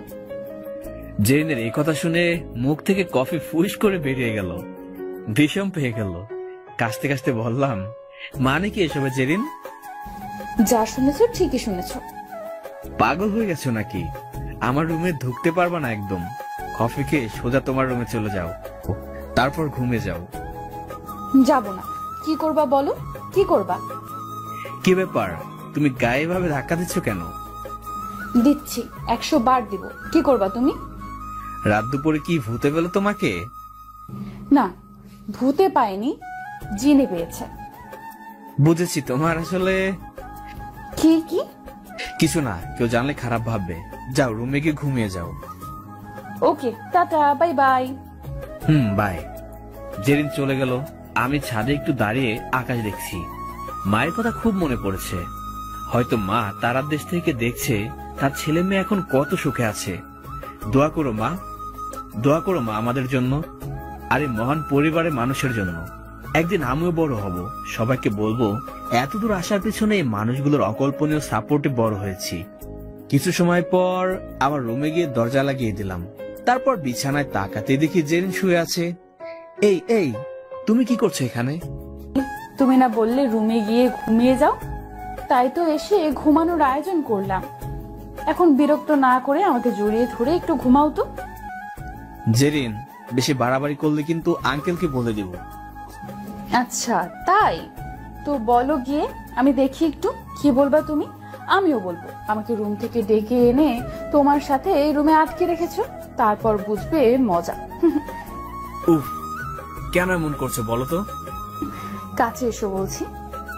না, যাব না। তুমি আমাকে কাছে পেলে জড়িয়ে ধরো শুধু। আহা গো লাজুক, ছেলের বুঝি খুব লজ্জা লাগে। মজা করো না, পরে বিপদ আছে। তাই বুঝি? জেরিন বিছানা থেকে উঠে আমার দিকে এগিয়ে এসে আমাকে বিছানায় ফেলে দিয়ে আমার উপর চড়ে বসেছে। আমার বুকের ভেতর মাথা রেখে চুপটি করে শুয়ে পড়লো। আমি অবাক হয়ে গেলাম। আজ কোন দুষ্টামি করছে না এই জেরিন। মন খারাপ করলে? না। তাহলে? তোমার বুকে মাথা রেখে অনেক ভালো লাগছে। কখনো আমাকে দূরে সরিয়ে দেবে না তো জাইন? খুব ভালোবাসি তোমাকে, আমি দুষ্টুমি করব না, শুধু একটু মাথা রেখে ঘুমোতে দাও। জেনের এমন কথা শুনে নিজে মন চাইছে ওকে জোরে ধরে রাখি, কিন্তু বিবেকের হাত করা পড়া হাত সেটা সম্ভব না। চিৎকার দিয়ে বলতে ইচ্ছে করছে আমিও তোমাকে খুব ভালোবাসি জেরিন, কিন্তু নিজের অবস্থান যোগ্যতার দিকে তাকালে সবকিছু ধোঁয়াশা মনে হয়। ইচ্ছে থাকলেও পারলাম না তোমাকে জোরে ধরে রাখতে। ক্ষমা করে দিও আমাকে জেরিন। আনমনে ভাবছিলাম কথাগুলো, একটু পর খেয়াল করলাম জেরিন সত্যি সত্যি ঘুমিয়ে গেছে গভীর ঘুমে। ওর মাসুম চেহারাটা খুব মায়াবী লাগছিল। ওর সহসল মনের সাথে আমার মনটাও মিলিয়ে বললাম, থাক না একটু ঘুমিয়ে আমার বুকে। রাত তখন 3টা বাজে। আমার বুকের উপর ঘুমিয়ে আছে জেরিন। আমি জেগে আছি, কখন ওর ঘুমটা একটু ভাঙবে। অপেক্ষার অবসান ঘটলো একটু পর। জেরিন নড়ে চড়ে আরো শক্ত করে জড়িয়ে ধরল আমাকে। তখন ওকে ডেকে তুললাম, জেরিন, এ জেরিন। পাগলি, কোথায় ঘুমিয়েছ? আমার রুমেই তো আছি। না, তুমি চিলে কোথায় আছো? ফাতেমা একা একা ঘুমাচ্ছে, তুমি যাও ওর কাছে। জেরিন চোখ মেরে তাকিয়ে দেখে আমার বুকের উপরও। তখনই ওর হুঁশ ফিরল। জাইন তুমি? আমি। উফ, তোমাকে নিয়ে আর পারি না। ফাতেমা একা আছে আর তুমি আমাকে তোমার কাছে নিয়ে এসেছো, পারো বটে তুমি। আরে আজব, এটা তো আমার তোমাকে বলা উচিত। থাকো তুমি, আমি গেলাম। জেরিন উঠে চলে গেল, আমি ঘুমিয়ে গেলাম। সকালে ঘুম থেকে উঠে ব্রাশ করতে করতে নিচে এসে হাঁটছিলাম। আঙ্কেলের গাড়িটা দেখি ময়লা জমে আছে। ড্রাইভারের আসতে এখনো 2 ঘন্টা বাকি। হাতে কাজ নেই বলে মোটর চালু করে গাড়িটা ওয়াশ করতে শুরু করলাম। কিছু সময় পর আঙ্কেল দোতলা থেকে জানালা খুলে আমাকে গাড়ি পরিষ্কার করতে দেখে দ্রুত নিচে নেমে আসলেন। এই জাইন, এসব কি করছো? কে করতে বলেছে এসব তোমাকে? কই, কেউ না তো, আমি নিজে থেকেই করছি আঙ্কেল। দেখলাম বেশ ময়লা জমে আছে, তাই এসব আর কি। থাকুক জমে, এসবের জন্য কাউকে মাইনে দিয়ে রাখা আছে, তুমি কেন এসব করবে? আসলে আঙ্কেল, আমি মন থেকে করেছি। আপনার ছেলের মতো ভাবেন আমাকে, তাহলে বাবার গাড়ি কি ছেলে পরিষ্কার করতে পারে না? তবুও তুমি আর এমন কিছু করবে না বাবা। কেউ দেখলে তোমাকে নিয়ে কিছু বললে আমার কষ্ট হবে। যাও, তুমি ফেরত এসে নাস্তা করে নাও, কলেজে যেতে হবে। আজ থেকে জেরিন আর তুমি একসাথে কলেজ যাবে। আচ্ছা আঙ্কেল, আপনিও রেডি হয়ে নেন, অফিসে চলে যাবেন তো? চলো একসাথেই যাই। ফাতেমা আর আমি একসাথে ব্রাশ করে ফ্রেশ হলাম। জেরিন ম্যাডাম ঘুম ঘুম চোখে ব্রাশ করছে। ওর পাশ দিয়ে আসার সময় মাথায় চাটি মেরে আসতেই তেরে এলো। আমি দৌড়ে রুমে চলে গেলাম। নাস্তা করে কলেজে যাচ্ছি দুজন। রিক্সায় উঠে আমি যতটুকু সম্ভব চেপে বসেছি জেরিনের থেকে। আর জেরিন সেটা বলছে, ইচ্ছে করে আমাকে আরো চাপ দিচ্ছে। আমার আর সরবার মতো কোনো জায়গা নেই। অন্যদিকে তাকিয়ে মুচকি আসা জেরিনকে বললাম, এই মেয়ে, তোমার সমস্যা কি বলো তো? এই ছেলে, তোমার সমস্যা কি বলতো? এত চাপিয়ে বসেছো কেন? ওপাশে একটু সরে বসা যাচ্ছে না? না, যাচ্ছে না। আমার বিস্ফোরা উঠেছে, তাই এদিকে চেপে বসেছি। তোমার কি তাতে? উফ, সবসময় এমন করো কেন? উফ, তুমি সবসময় দূরে সরে থাকো কেন? একটু কাছে এসে বসলে কি হয়? আমার অ্যালার্জি আছে। কই, আগে তো শুনিনি। একটু আগে থেকে শুরু হয়েছে। জেরিন এবার রেগে আমার হাতটা শক্ত করে জোরে ধরে বলল, এত অ্যালার্জি, এবার দেখি ছাড়বো না আর। সবাই দেখছে, এভাবে কেন ধরে আছো? হায় আল্লাহ, এত শরম সেদিন কই ছিল? খুব তো একেবারে খক খক খক খক খক। আমি কি ইচ্ছে করে এমন করছি নাকি? আজ রাতে বাসায় গিয়ে তোমাকে কঠিন শাস্তি দিব, কথাটা মনে রেখো। আর শারীরিক মানসিক ভাবে প্রস্তুতি নাও। এই, আজ যদি কিছু করো তো তোমার খবর আছে বলে দিলাম জেরিন। সেটা সময় বলে দেবে কে কি করবে। কলেজে আসছি, চলো। এদিকে আঙ্কেল দুপুরে খাবার খেতে বাসায় আসলে আন্টি ফাতেমাকে নিয়ে খেতে বসেছে। তখন আন্টি বলল, এই শুনছো, তোমাকে একটা কথা বলবো ভাবছি, কিন্তু তুমি কি ভাববে তাই সাহস পাচ্ছি না। কি এমন কথা বলবে? নতুন কিছু কিনবে নাকি অন্য কিছু? আরে ধুর, কিছু কিনলে আবার তোমাকে জিজ্ঞেস করে কিনি নাকি আমি? আর আমার মেয়েই কিনতে পারে। ও আচ্ছা, টাকা আমার, আর আমারই পারমিশন নেওয়ার প্রয়োজন নেই, তাই না? তোমার আবার কিসের পারমিশন নিতে হবে শুনি? তোমার সব ইনকাম তো আমার আর আমাদের মিষ্টি মেয়েটার জন্য, তাই তো আমরা দুজনই যখন যেটা দরকার সেটাই কিনে আনি। এখন শোনো, যেটা বলতে চাচ্ছিলাম। বলো। মেয়ে যখন হয়েছে তখন একদিন না একদিন ওকে তো বিয়ে দিতেই হবে, কিন্তু ওকে ছাড়া এত বড় বাড়িটা যে খালি হয়ে যাবে আমাদের। শুধু বাড়ির কথা ভাবছো? আমাদের বুকটাই তো খালি হয়ে যাবে, সেটা ভাবলে না? উফ, বলতে তো দিবা নাকি? তোমার সেই পুরনো পোস্টটা আর গেল না। আচ্ছা আচ্ছা, বলো, শুনছি। আজকাল ভালো ছেলে পাওয়াও তো মুশকিল। ছেলে ভালো তো পারিবারিক সমস্যা, আবার পরিবার ভালো তো ছেলের সমস্যা। তা তো ঠিক। তাই বলছিলাম যে জাইনের তো কোনো সমস্যা নেই, পরিবার বলতেও তো আমরা, আর ছেলেও তো ভালো। এখন পড়াশোনা শেষ করতে পারলে ভালো চাকরি, মানে তোমার অফিস ব্যবসা সামলাতে একাই পারবে। তাহলে ঘরের মেয়ে ঘরেও থাকলো, আর ভালো ছেলেও পেলাম, আর ফাতেমাও ভালোভাবে বড় হবে এখানে। তাতে ওকে ভালো করে বিয়েও দিতে পারবো আমরা। কি বলো তুমি? ভাবছি তুমি ইদানিং কি খাচ্ছ যে এমন বুদ্ধি বাড়ছে। সারা জীবন এত সুন্দর বুদ্ধি তো কখনো দাওনি আমাকে। যাক, আমার টাকা জলে ফেলছে না। জায়েনকে আমারও ভালো লাগে। থাক, হয়েছে। নিজের বুদ্ধির কত জোর তা আমার ঢের জানা আছে। আরে শোনো, সকালে কি করেছে জায়েন? কি করেছে? ঘুম থেকে উঠে গিয়ে দেখি আমার গাড়িটা পরিষ্কার করছে, তারপর গিয়ে থামালাম। ছেলেটা আসলেই অনেক ভালো। মা বাপ মরা দুটো ছেলে মেয়ে, অথচ দেখো একটু বিগড়ে যায়নি, তাও অমন পরিবেশে থেকে। আসলে কি জানো, বিবেকের শিক্ষাই আসল শিক্ষা। তবে আমি ভাবছি জায়েন বা জেরিন কাউকে আগে থেকে কিছু বলবো না। জায়েন যতটুকু নিজের যোগ্যতা এগোতে পারে এটা দেখবো। আমি জানি জেন একদিন অনেক বড় হবে, দেখো। কিন্তু আমাদের মেয়ে কি রাজি হবে ওকে বিয়ে করতে? রাজি না হবার কি আছে? এমনিতে তো বেশ ভালোই মিশে, পছন্দ করে বলেই তো এত কিছু করলো। এটাও কি বুঝো না তুমি? এ তো বুঝলে কি আর, তোমাকে বিয়ে করে জীবনটা তেজপাতা। কি বললে তুমি? না না, কিছু না। শোনো, আমাদের মেয়েকে একটু জিজ্ঞেস করো তো, ওর মনে কি আছে, যদি কোনোভাবে একটু জানা যায় আর কি। তবে সাবধানে, এসব কিছু আবার বলো না, যেন তোমার যে নারী পাতলা মুখ ভয় লাগে। থাক, হয়েছে। যা বলার আমি আমার মেয়েকেই বলবো। এখন তুমি অফিসে যাও, দেরি হয়ে যাচ্ছে। আমি ফাতেমাকে ঘুম পাড়াবো। আচ্ছা ঠিক আছে। বিকেলে টিউশনি করতে যাব, তখন জেরিন বলল, এই যে স্যার, বের হবেন কি এখনই? কেন? না, আমিও যাব। খালার সাথে দেখা করতে হবে, একসাথে গিয়ে একসাথে আসবো। একটু ওয়েট করো, আমি রেডি হয়ে আসছি। তবেই হলো, 1 ঘন্টা লাগবে সাজুগুজু করতে। আমি সাজুগুজু করি না, কতদিন বলবো তোমাকে? হয়েছে হয়েছে, জলদি করো। অতঃপর দুজন বের হলাম। খালার বাসায় গিয়ে যেদিন চলে গেল ওর আন্টির সাথে কথা বলতে, আমি গেলাম পড়াতে। আমার স্টুডেন্ট বড়টা থেকে ছোটটা বেশি পাকনা। একসাথে এসেছি দেখে ছোটটা বলল, ভাইয়া আপনি নাকি এখন আপুদের সঙ্গে থাকেন? আপু। তাহলে তো ভালোই হলো, আপুদের বাসায় গেলে আপনার সাথেও দেখা হবে। আম্মু নিয়ে গেলে যাব। কাল তো শুক্রবার, কাল এসো, সবাই মিলে অনেক আড্ডা দিব। আজ কিন্তু আপনাদের দুজনকে খুব মানিয়েছিল। মানে? না, একসাথে এলেন তো তাই। ও এসব কথা বাদ দাও, এখন পড়ো। আন্টি সবার জন্য নাস্তা রেডি করে জেরিনকে দিয়ে পাঠিয়ে দিল। জেরিন নাস্তার ট্রে টেবিলের মাঝে রেখে বলল, অনেক লেখাপড়া হলো, এখন সবাই খেয়ে নাও জলদি। একটু পর আনলে হতো না? না, হতো না। বেশি কথা বললে নাক ফাটিয়ে দিব কিন্তু। জেনের কথা শুনে দুজনে হেসে অস্থির।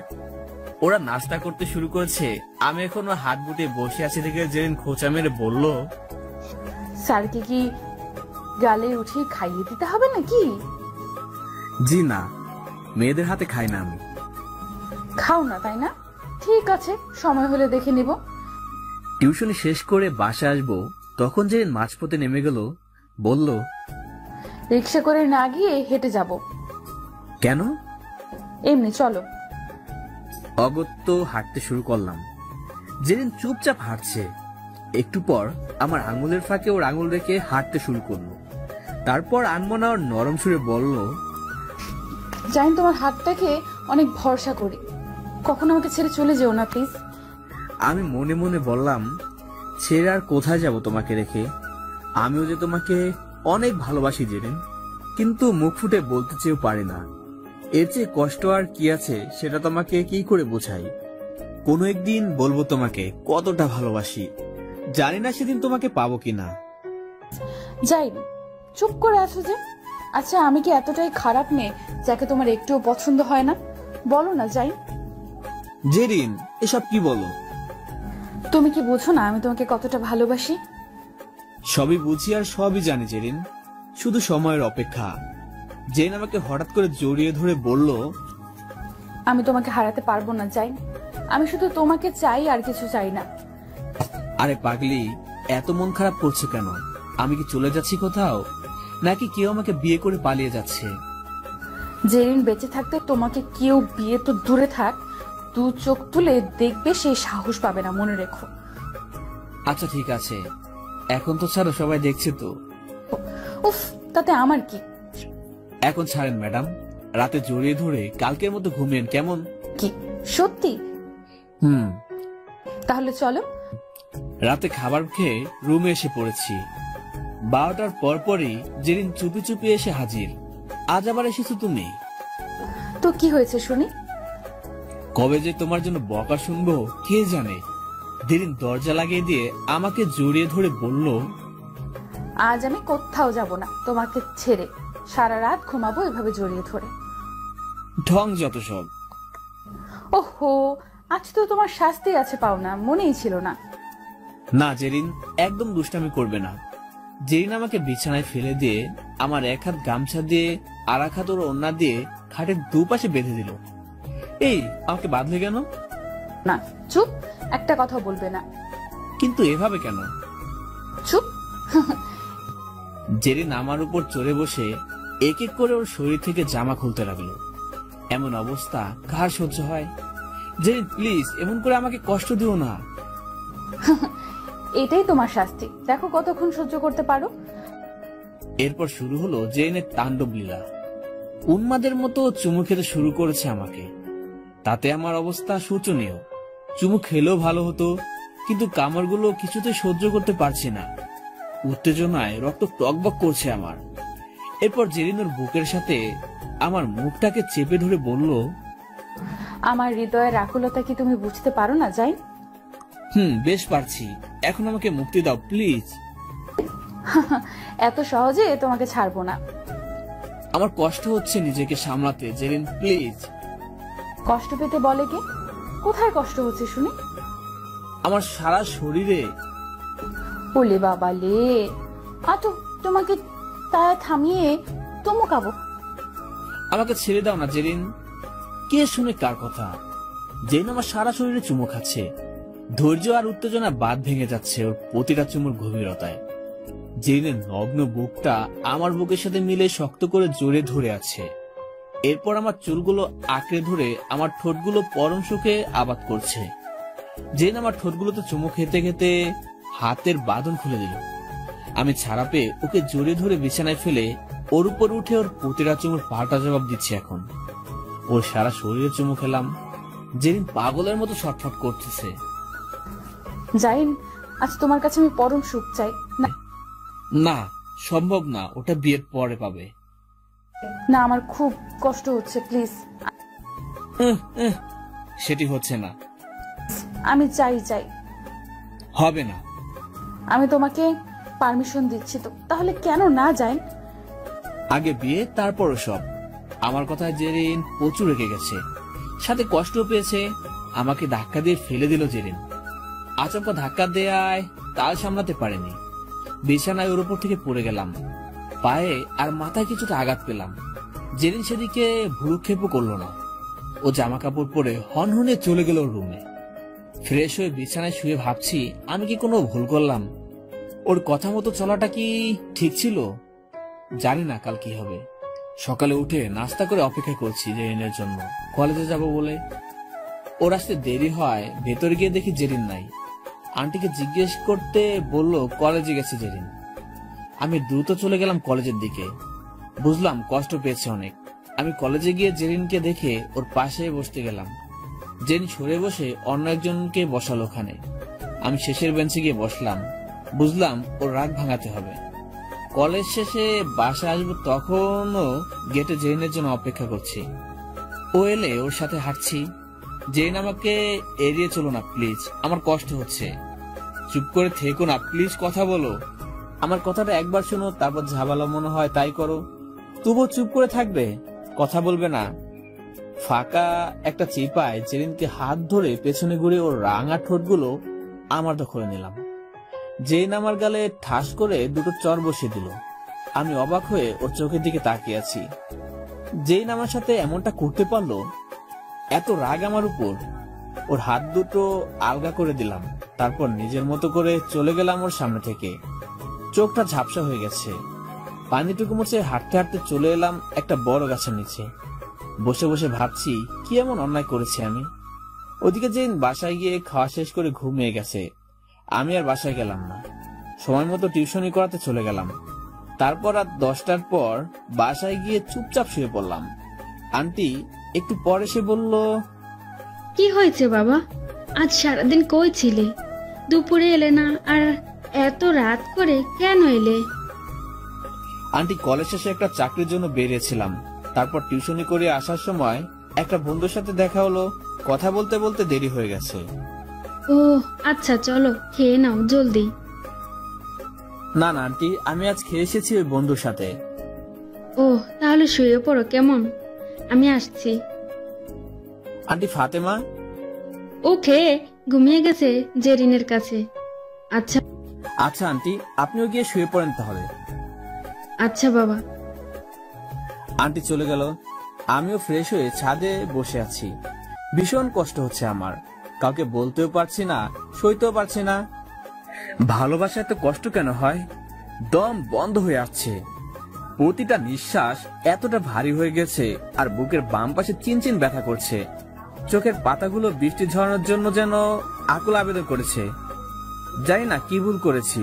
জেরিন আমাকেও নিজের চেয়েও বেশি ভালোবাসে, আর তাকে আমি এত কষ্ট দিলাম। প্রিয় মানুষের থেকে সামান্য পরিমাণ কষ্ট পাহাড় সমান হয়ে হৃদয় ক্ষত বিক্ষত করে। সেখানে এমন পরিস্থিতিতে আমি আমার ভালোবাসাকে অবহেলা করে কষ্ট দিয়েছি। ভুল হলেও ভুল করে আমি আমার জেরিনের কষ্ট মুছে দিব। হ্যাঁ, এটাই ফাইনাল। মনে মনে না সিদ্ধান্ত যখন ফাইনাল করে নিলাম, ততক্ষণে বুঝতে পারলাম কেউ একজন আমার পেছনে। মিষ্টি সুগন্ধে নাকে যেতেই বুঝতে বাকি নেই আমার ভালোবাসা আমার মনের রানী এসেছে। জেরিনকে জড়িয়ে ধরে বললাম, জেরিন, আমাকে তুমি ক্ষমা করে দাও। আমি ইচ্ছে করে তোমাকে কষ্ট দিতে চাইনি। আমার কাছে তোমার ইচ্ছে সব, আর কখনো তোমার মনের বিরুদ্ধে গিয়ে তোমাকে কষ্ট দেব না। জাইন, তুমি আমাকে ক্ষমা করে দাও। আমি তোমার গায়ে হাত তুলে অনেক বড় অন্যায় করে ফেলেছি। প্রচন্ড রাগের মাথায় এসব হয়ে গেছে। বিশ্বাস করো, তারপর থেকে কোনো কিছু ভালো লাগছে না আমার। অনেক কান্না করেছি। জেনের চোখ মুখ ফুলে গেছে কান্নার জন্য, গাল দুটো লাল টকটকে হয়ে আছে। আর ও চোখের পানি মুছে দিয়ে বললাম, আচ্ছা যা হবার হয়ে গেছে, এসব বাদ দাও। কিন্তু তোমার ফর্সা নাকটা কেমন টমেটোর মতো হয়ে গেছে।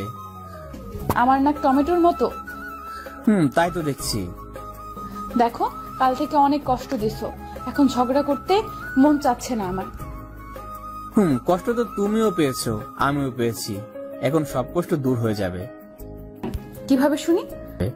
জেরিনকে আরকোলা করে আমার বিছানার দিকে নিয়ে যাচ্ছি, আর কানে কানে বললাম, আজ তোমাকে সুখের উত্তাল সমুদ্রে হাবুডুবু খাবো। সত্যি নাকি কালকের মতো ঢপ দিচ্ছ? সত্যি সত্যি সত্যি। যা, আমার বুঝি শরম নাই? থাক, হইছে। কত লজ্জা শরম আছে তা তো ভালো করে জানি। জেরিনকে বিছানায় ফেলে ওর সব কষ্টগুলোকে চুমুর প্রতিদানে মোছার চেষ্টা করছি। আজ আর কোনো বাধা দিব না। আমি জেরিনকে সুখী আর হাসি মুখে দেখতে চাই। অতঃপর দুজনে হারিয়ে গেলাম গভীর প্রণয় লীলায়। ঘন্টা দুয়েক পর জেরিন আমার নগ্ন বুকের উপর মাথা রেখে জড়িয়ে ধরে শুয়ে আছে। আমি ওর খোলা পিঠে হাত বুলাচ্ছি। জেরিন, আজ থেকে আমার উপর তোমার সমস্ত কন্ট্রোল থাকবে। মনে থাকবে তো তোমার? শোনো না। বলো। তোমার ভালোবাসার কাছে আমি সবসময় হেরে যাই। এই হেরে যাওয়ার মাঝে আমি পরম সুখ অনুভব করি। জানো, কখনো কখনো ভাবি, আমার মতো একটা ছেলেকে এত বড় পরিবারের মেয়ে কখনো ভালোবাসবে। কিন্তু তোমার ভালোবাসা আজ আমাকে এত দূর নিয়ে এসেছে। জানো জেরিন, তুমি যখন আমাকে বারবার বলতে তুমি আমাকে ভালোবাসো, তখন আমারও চিৎকার দিয়ে বলতে ইচ্ছে করতো আমিও তোমাকে ভালোবাসি, অনেক ভালোবাসি জেরিন। কিন্তু সাহস হতো না আমার অবস্থানের জন্য। নিজের ভেতরে খুব কষ্ট হলেও তোমাকে বুঝতে দিতাম না। আজ আমার বলতে কোনো বাধা নেই, আমি তোমাকে খুব ভালোবাসি জেরিন। উলে বাবা লে, আমার গুলুমুল্লু বাবুটার আজ খুব খুশি দেখছি। জেরিন আরো জোরে জড়িয়ে ধরে আমার গালে চুমু দিল। আমি ওর কপালে আলতো করে চুমু খেলাম। শোনো না, কাল আমরা বিয়ে করে নেই, পরে আম্মুকে জানাবো। তাতে তারা যদি খেপে যায় তাহলে সব শেষ হয়ে যাবে জেরিন। যা হবে পরে হবে, আমি তোমাকে হারাতে পারবো না। আচ্ছা, মাথা গরম করো না, যা ভালো হয় হবে, আমি সেটাই করব। তুমি কোনো তাড়াহুড়ো করো না। আচ্ছা, তাহলে আমার একটা শর্ত আছে। কি শর্ত বলো? আমি আবারও এখন হাবুডুবু খাবো।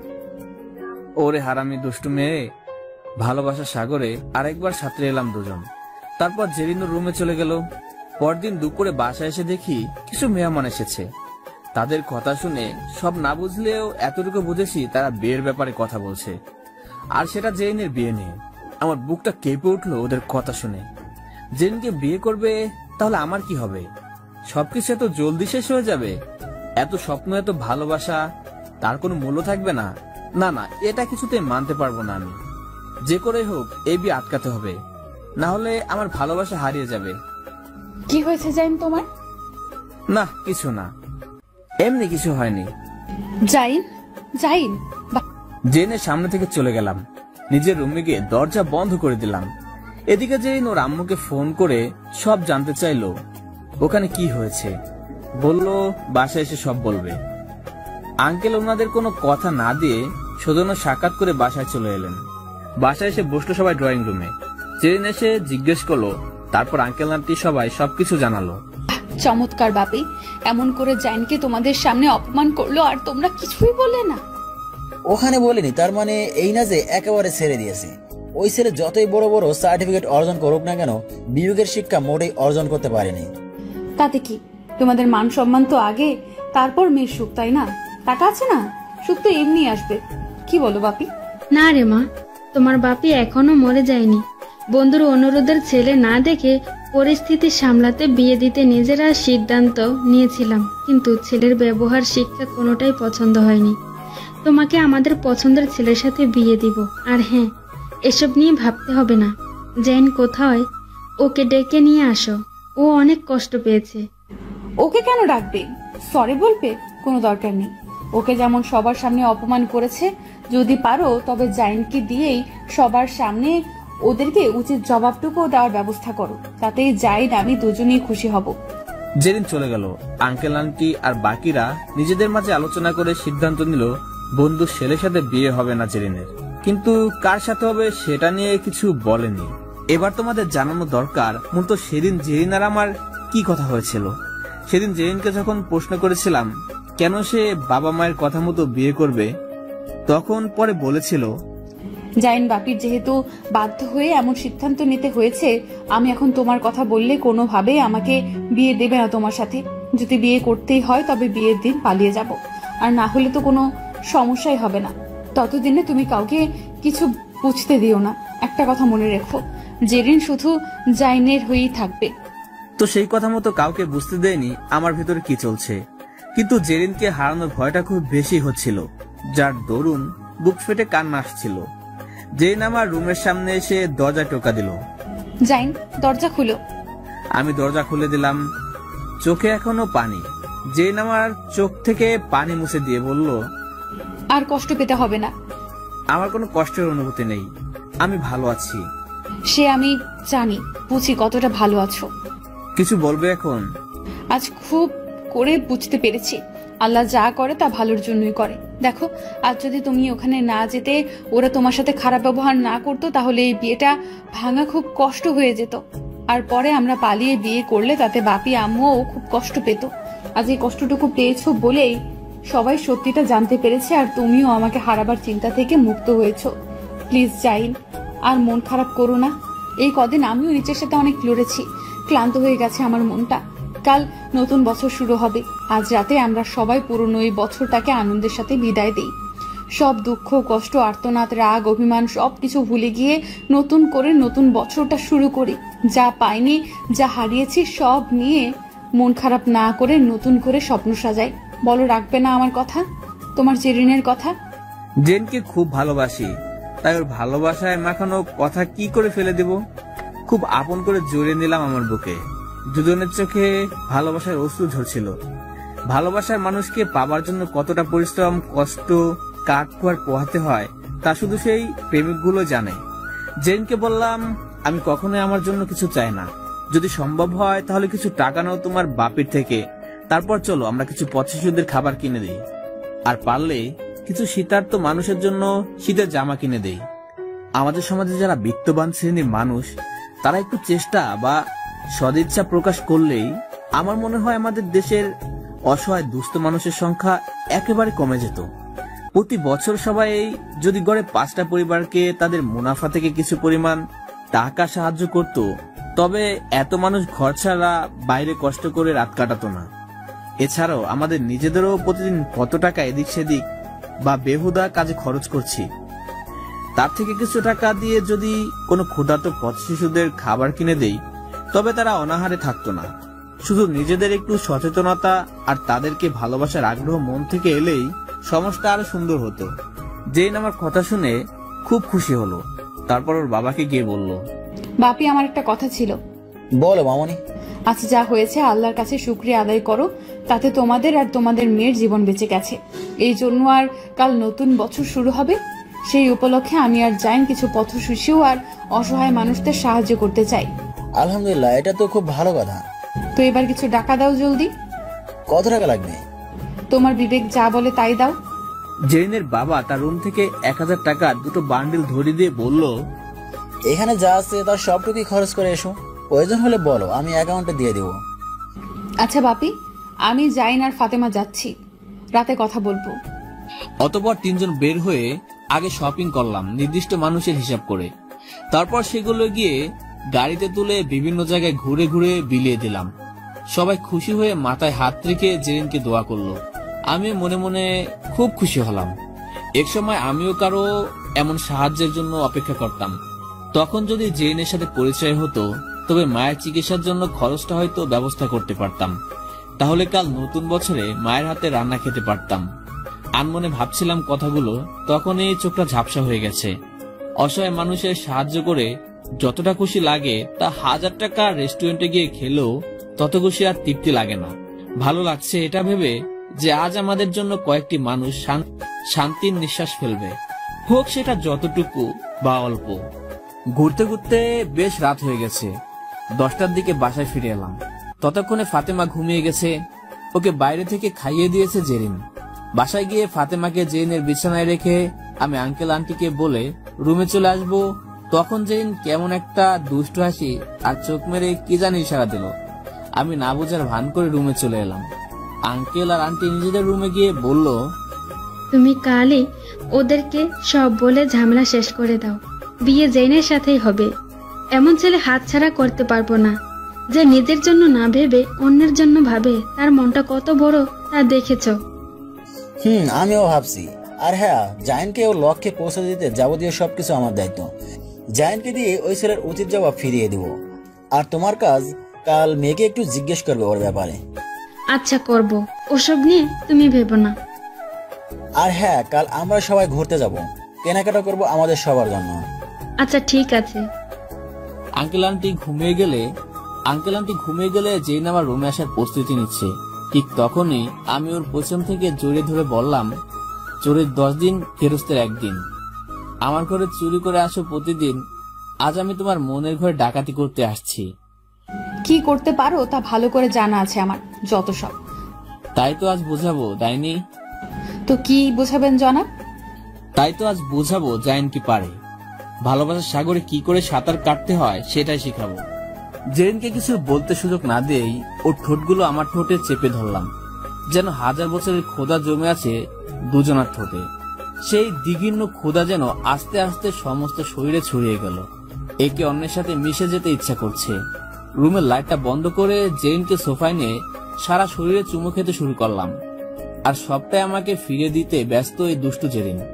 পাওনা মেটাতে তাৎপর যেন দুজনেই। জাইন, এই কয়দিনের সব কষ্ট ভুলিয়ে আজ নতুন বছরের শুরুর আনন্দের সাথে আমাকেও খুশি করে দাও। সেই আনন্দ ভাগ করতে আজ তোমার কাছে এসেছি। রাত বাড়ার সাথে সাথে দুজন দুজনাতে মিশে গেলাম ভালোবাসার গভীর বন্ধনে। সারা রাত জেনের সাথে ভালোবাসার সাগরে ডুবেছিলাম। ভোর আবার একটু আগে আমার রুমে গিয়ে ফ্রেশ হয়ে নিলাম। পরদিন সকালে আঙ্কেলের বন্ধু হলো বিয়ের কথা পাকা করতে, কিন্তু আঙ্কেল আন্টির কোনো মত না থাকা সত্ত্বেও সহজে জানাতে সংকোচ করছে। ইতিমধ্যে জেরিন হাজির ওখানে, সাথে আমিও। আঙ্কেল বলল, দেখো, বন্ধু সম্পর্কে আরো মজবুত করতে চেয়েছিলাম। আর তোর ছেলে পড়াশোনা, ব্যবসা সব মিলিয়ে পছন্দ হয়েছিল শুনে, কিন্তু সেদিন সামনাসামনি দেখে বুঝলাম তোর ছেলেকে কাগজের শিক্ষা থাকতে পারে, কিন্তু বিবেকের শিক্ষা বিন্দুমাত্রও নেই। কি বলিস এসব? কি করছে আমার ছেলে? আমি কাকে আমার বাসায় রাখবো না রাখবো সেটা একান্তই আমার ব্যক্তিগত ব্যাপার। আর বিয়ে না হতেই বাবা ডাকটা খুবই অশোভনীয়। এতটুকু কমন সেন্স নেই। কাকে কতটুকু সম্মান দিতে হয় সেটাও জানে না। শোন, এই জায়েনকে আমি বস্তি থেকে আনিনি। আমার মেয়ে ওকে নিয়ে আসছে, কারণ আমার মেয়ে ওকে পছন্দ করে, ওর সাথে পড়ে। ওর কষ্টটাকে নিজের মতো করে অনুভব করতে পেরে ওকে আমার বাসায় এনেছে। ওর এতিম বোনটাকে নিজের বোনের মতো মানুষ করার দায়িত্ব নিয়েছে। সেই ছেলেকে নিজের পরিবারে এমন একজন মনে করি, আর ওকেই তোর ছেলে অপমান করলো। শোন, পোশাকে মানুষের ছোট বড় যাচাই করতে নেই, তার ব্যবহার মন মানসিকতা দেখে বিচার করতে হয়। সেটা তোর ছেলেকে বোঝাস। আমাকে ক্ষমা করে দিস, তোর উপকার সারা জীবন মনে রাখবো। দোস্ত, আমার ছেলের পক্ষ থেকে আমি ক্ষমা চাচ্ছি, কিন্তু বিয়েটা ভেঙে দিস না প্লিজ। আমার ছেলেটা জানি কি করে বসে। কিছু করার নাই, আমার মেয়ের সুখ আমি নষ্ট করতে পারবো না। আর আরেকটা কথা শুনে রাখ, সবার সামনে বলি, তোরা যে ছেলেকে অপমান করেছিস আমার মেয়ে বিয়ে সেই ছেলের সাথে দিব। আঙ্কেলের কথা শুনে রীতিমতো অবাক হয়ে গেলাম। উনি কি রাগের মাথায় এমন বলছে, নাকি বন্ধুকে এড়ানোর জন্য এমন বলছে, কিছু বুঝতে পারছি না। তারপর আঙ্কেল বলল, আমরা নিজেরা ঠিক করে রেখেছিলাম জাইনের সাথে বিয়ে দিব। জেইনের ঠিক তার পরের দিনই তুই এসে জানিয়েছিস। মনের বিরুদ্ধে গিয়ে তোর কথায় রাজি হয়েছিলাম, কিন্তু আল্লাহ যা করে তা ভালোর জন্যই করে। যাই হোক, তুই এখন আসতে পারিস। মেয়ের বিয়েতে দাওয়াত পেয়ে যাবি সময় মতো। আঙ্কেলের কথা শুনে তার বন্ধু ভাঙ্গা মন নিয়ে বিষণ্ণ চেহারায় বাড়ি ত্যাগ করলেন। জেরিন ওর আম্মুর বুকে লজ্জায় মাথা লুকালো। আমি হা করে দাঁড়িয়ে আছি। জেনকে ডেকে বললেন, আঙ্কেল, মামনি, আমরা যে সিদ্ধান্ত নিয়েছিলাম তা তোমাকে না জানিয়েই, সেজন্য সরি। জায়েনকে বিয়ে করতে তোমার কোনো সমস্যা নেই তো? জেরিন ওর আম্মুর কানে কানে বলল, আম্মু, আমি জাইনকে খুব ভালোবাসি, তুমি বাপিকে বলে দাও। জেরিনের আম্মু বলল, আলহামদুলিল্লাহ, তোমার মেয়ে রাজি। আলহামদুলিল্লাহ, তাহলে আর বাধা কিসের? আঙ্কেল এবার আমাকে ডেকে বললেন, বাবা জাইন, আমি জানি তুমি এমন ছেলে নাও যে আমাদের কথার বাইরে যাবে, তাই বলছিলাম কে কি বললো সেসবে কখনো কান দিও না। আমার মেয়ে যদি তোমাকে পেয়ে খুশি থাকে তবে আমি ওর বাবা হয়ে ওর সুখটাকেই বেশি প্রাধান্য দেব, কারণ সংসার করবে তোমরা দুজন। সারা জীবন যার সাথে থাকতে হবে সে যদি মনের মতো না হয় তবে সারা জীবন চোখের পানিতে ভাসতে হবে। টাকার পিছে দৌড়ে সারা জীবন পার করতে পারলে মনের সুখটাকে কেউ কিনতে পারবে না। আর আমি আমার মেয়ের সুখের জন্য যদি কিছু করতেই না পারি তবে কি লাভ এত টাকা পয়সা ব্যাংকে ব্যবসা বাড়িয়ে? আমার মেয়ের জামাই হিসেবে আমার যা কিছু আছে সেসব আজ থেকে তোমার। আমার ব্যবসা বাণিজ্য যাবতীয় সবকিছু তুমি নিজের মতো করে দেখাশোনা করবে। আজ থেকে তুমি এতিম নও, তুমি আর 10 জনের মতো একজন। আমি শুধু আমার মেয়েকে হাসি মুখে দেখতে চাই। আঙ্কেল আমার কিছু কথা আছে। হ্যাঁ বলো। আপনার টাকা পয়সা জমি জমা ব্যবসা এসবের কোনো কিছু আমার দরকার নেই। আমি শুধু জেরিনকে চাই, ওকে নিয়ে সারা জীবন একসাথে থাকতে চাই, যেখানে শুধু ভালোবাসা থাকবে। আমাদের পড়াশোনা শেষ হলে আপনার অফিসে ছোট একটা চাকরি দিলেও আমার কোনো আফসোস থাকবে না। আমি নিজ থেকে কিছু করতে চাই। আপনার কষ্টের টাকা আমি সহজেই খরচ করতে চাই না। কখনো খুব দরকার হলে তখন সাপোর্ট দিন। কেউ যাতে বলতে না পারে আপনি আপনার জামাইকে কিছু না দিলে আমি কখনোই উঠতে পারতাম না। তাই আমি এবং আপনি কেউ যাতে সমাজে কারো কাছে ছোট না হই। আমাকে শুধু কিছু বছর সময় দিন। আমার বোনও আপনাদের মতো পরিবারের একজন হয়ে বড় হবে। ওর জন্য ভাই হিসেবে কিছু করা দরকার। আমি সারা জীবন আপনাদের কাছে চিরকৃতজ্ঞ থাকবো। আমি জানি বাবা তুমি এমনটাই বলবে, আর এজন্যই আমরা সিদ্ধান্ত নিয়েছিলাম তুমি একমাত্র পারফেক্ট আমার মেয়ের জন্য। কিন্তু যত জলদি সম্ভব তোমাদের বিয়েটা করিয়ে দেব, তাতে অনেক সমস্যা থেকে নিস্তার পাবো। আমি আর কোনো ঝামেলা চাই না। আপনি যেটা ভালো মনে করেন আঙ্কেল। জেনুর আম্মুর আঁচলের নিচ থেকে আমার দিকে তাকিয়ে চোখ মেরে আবার মুখ লুকালো। তারপর আমি ওখান থেকে চলে গেলাম। জেনুর আম্মুকে বলল, তোমরা আমাকে একবার বললেও না। সারপ্রাইজ দিব ভাবছিলাম, কিন্তু আবার চিন্তাও হচ্ছিল তুমি আবার ওকে পছন্দ করো কিনা। আম্মু একটা ছেলেকে ওর নিজ জায়গা থেকে আমার বাসায় এনে সকল সুযোগ সুবিধার মধ্যে রেখেছি, কেন এটাও কি বুঝলে না? কাউকে ভালো না বাসলে কেউ কারোর জন্য এত সব করে। এজন্য তো আমি তোমার বাপিকে বলেছিলাম জেনের সাথে বিয়ে দিতে। না হলে তোমার বাপের যে বুদ্ধি, তাতে আর তোমার বিয়ে ওর সাথে হতো না। কিন্তু তোমরা যখন ওই ছেলের সাথে আমার বিয়ে ঠিক করেছো, এটা শুনে ভেবেছিলাম বিয়ের দিন জাইনের সাথে পালিয়ে যাব, তবু ওকে বিয়ে করব না।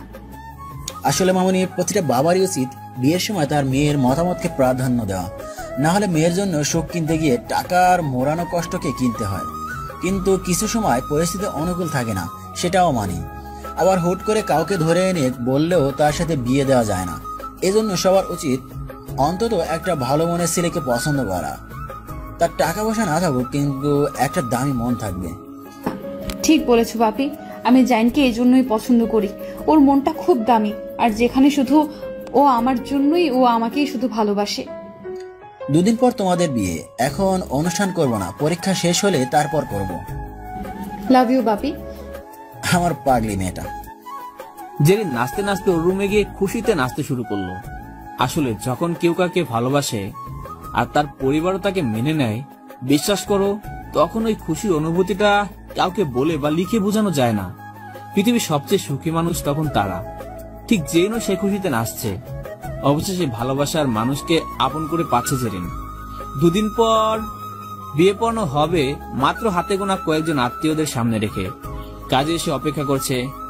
জেরিনকে ওর আম্মু, খালা, ওর কাজিনরা মিলে খুব সুন্দর করে সাজিয়েছে। কিন্তু জেরিন তো এমনিতেই পরীর মতো সুন্দরী, এর চেয়ে বেশি কিছু প্রয়োজন ছিল না। তবুও মেয়েদের একটা স্বপ্ন থাকে বিয়ের দিন সবচেয়ে বেশি সাজবে, একদম মনের মতো করে। ঠিক সেভাবেই ওকে সাজানো হয়েছে। জেরিন আমার জন্য নিজে পছন্দ করে একটা শেরওয়ানি কিনে এনেছে, আর ফাতেমার জন্য দামি একটা ফ্রক। জেরিন ফাতেমাকে কোলের ভেতর নিয়ে বসে আছে। ফাতেমাকেও সাজিয়ে দিয়েছে।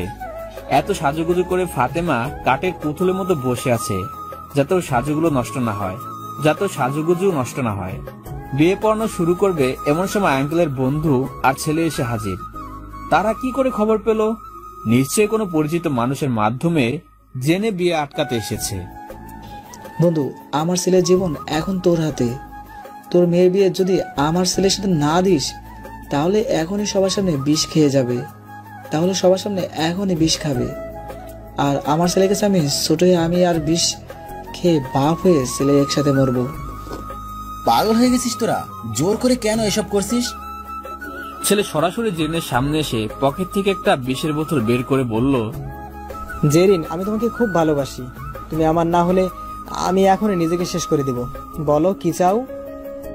হঠাৎ করে এমন ঘটনায় বাসাভর্তি সবার গুঞ্জন শুরু হয়ে গেছে। আর কারো কপাল পোড়া কাকে বলে সেটা নিজের শেরওয়ানি আর পাগড়ির দিকে তাকিয়ে বুঝতেছি। সবই ঠিক ছিল, এখন আবার এই ঝামেলা। এতদিন যা কিছু কারণ দেখিয়ে পার হয়েছে সবাই, কিন্তু এখন একমাত্র আল্লাহ পারে জেরিন আর আমার বিয়েতে কোনো বাধা না রাখতে। আল্লাহ আমাকে পথ দেখাও। আঙ্কেল আন্টি আর বাকিরা সবাই মিলে বোঝানোর চেষ্টা করছে, কিন্তু সবাই ব্যর্থ। ঠিক তখন জেরিন উঠে দাঁড়ালো, তারপর ছেলেকে বলল, কি বললেন আপনি? বিয়ে না করলে নিজেকে শেষ করে দেবেন? কাকে বিয়ে করতে চাচ্ছেন? আমাকে? আচ্ছা, বিয়ের পর যদি শোনেন আপনার বউ অন্য কারোর সাথে শারীরিক সম্পর্কে জড়িত, তখন মানতে পারবেন? বা আমি কারোর সাথে রাত কাটিয়েছি এটা জেনেও বিয়ে করবেন? জেনের এমন কথায় সবার চোখ যেন ছিটকে বাইরে বের হয়ে যাবে। জেরিন যে এমন কিছু বলতে পারে তা সবার কাছে অবাক করার মতোই। ছেলে আর ছেলের বাবা হা করে তাকিয়ে আছে। ছেলে বলল, কি বলছো এসব? তুমি তো এমন মেয়ে নও যে এসব করবে। আমি তোমাকে কখনো অমর্যাদা করব না জেরিন, খুব ভালোবাসবো, কোনো কিছুর অভাব রাখবো না। আমি ওসব শুনতে চাই না। যেটা জিজ্ঞেস করলাম তার উত্তর দেন। না, আমি কখনো সেটা মানতে পারবো না। তুমি শুধু আমার হয়ে থাকবে জেরিন। যে ছেলেকে আমি ভালোবাসি সে আমারই বাসায় থাকে, তো তার সাথে কি কি হতে পারে এটুকু বোঝেন না? জাইনের সাথে আমি কয়েক রাত থেকেছি, এমনকি ওর সাথে শারীরিক সম্পর্কও করেছি, কারণ আমি ওকেই ভালোবাসি আর ওকেই বিয়ে করব। আপনি এসব জেনেও যদি আমাকে বিয়ে করতে চান করতে পারেন, তবে জেনে রাখেন আপনি আমার নামমাত্র স্বামী হবেন আর বিছানায় থাকবে জাইন।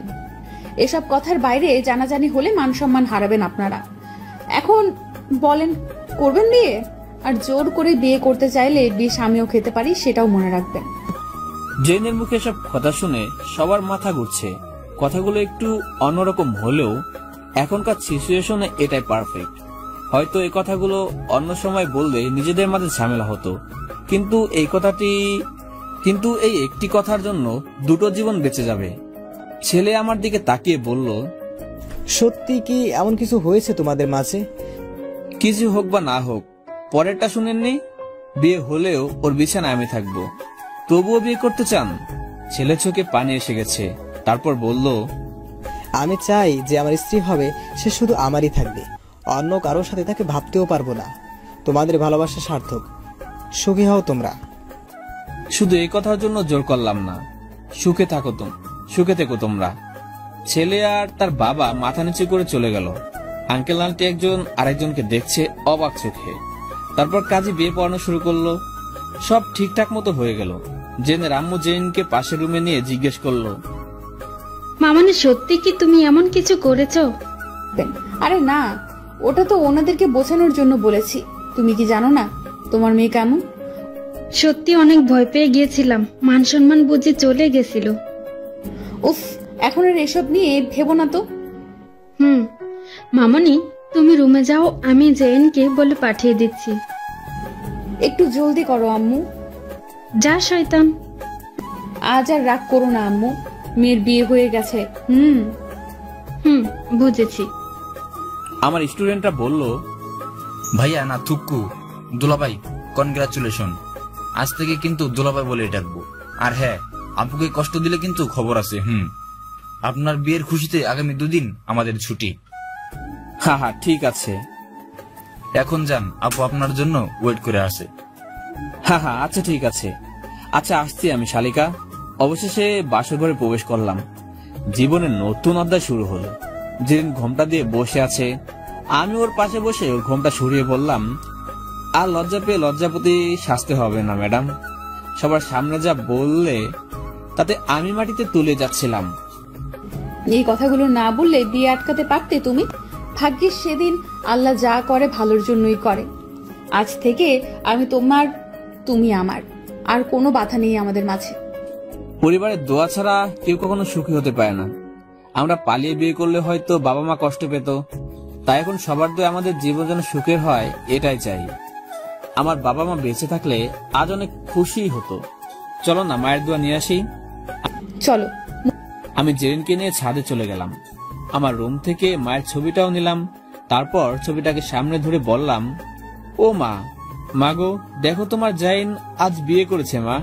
তোমার ফুটফুটে সুন্দরী একটা বৌমা হয়েছে। আজ তুমি থাকলে তোমাকে সালাম করতাম দুজন। ও মা, আমাদের জন্য দোয়া করবে না? কথাগুলো বলতে বলতে চোখে পানি এসে গেছে আমার। জেরিন পানি মুছে দিয়ে বলল, মন খারাপ করো না, আম্মু আমাদের উপর থেকে দেখছে আর মন ভরে দোয়া করছে। আকাশ তাকিয়ে মায়ের চেহারাটা দেখার জন্য চাতক পাখির মতো তাকিয়ে আছি। হয়তো মা দূর থেকে দেখছে তার ছেলে আর বউকে। দূরের একটা তারার ঝলকানিতে মনটা খুশিতে ভরে গেল। হয়তো মা কোনো ইশারা দিল। অবুঝ মনটা সান্ত্বনা পেল আমার। জেরিন বলল, শোনো না, ফাতেমা যতদিন সাবালিকা না হবে ততদিন আমরা বেবি নিব না, কেমন? ও বড় হোক তারপর নিব। জেরিনকে জড়িয়ে ধরে ওর কপালে চুমু খেলাম। বললাম, সত্যি আমি খুব ভাগ্যবান তোমাকে পেয়ে। কিন্তু এত সহজে তো তোমাকে মাফ করব না বরমশাই। বলো কি চাও? রিক্সাওয়ালার প্রেমে পড়েছি, তাকে বিয়েও করলাম। তাই কাল আমাকে সারা শহর ঘুরাবে তোমার রিক্সায় উঠিয়ে। আমি বউয়ের সাথে থাকবো আর তুমি সেই আগের বেশে। আচ্ছা ঠিক আছে, ঘোরাবো তোমাকে। তাহলে রিক্সাওয়ালার প্রেমটা সার্থক হয়েছে, তাই না? 100-তে 100।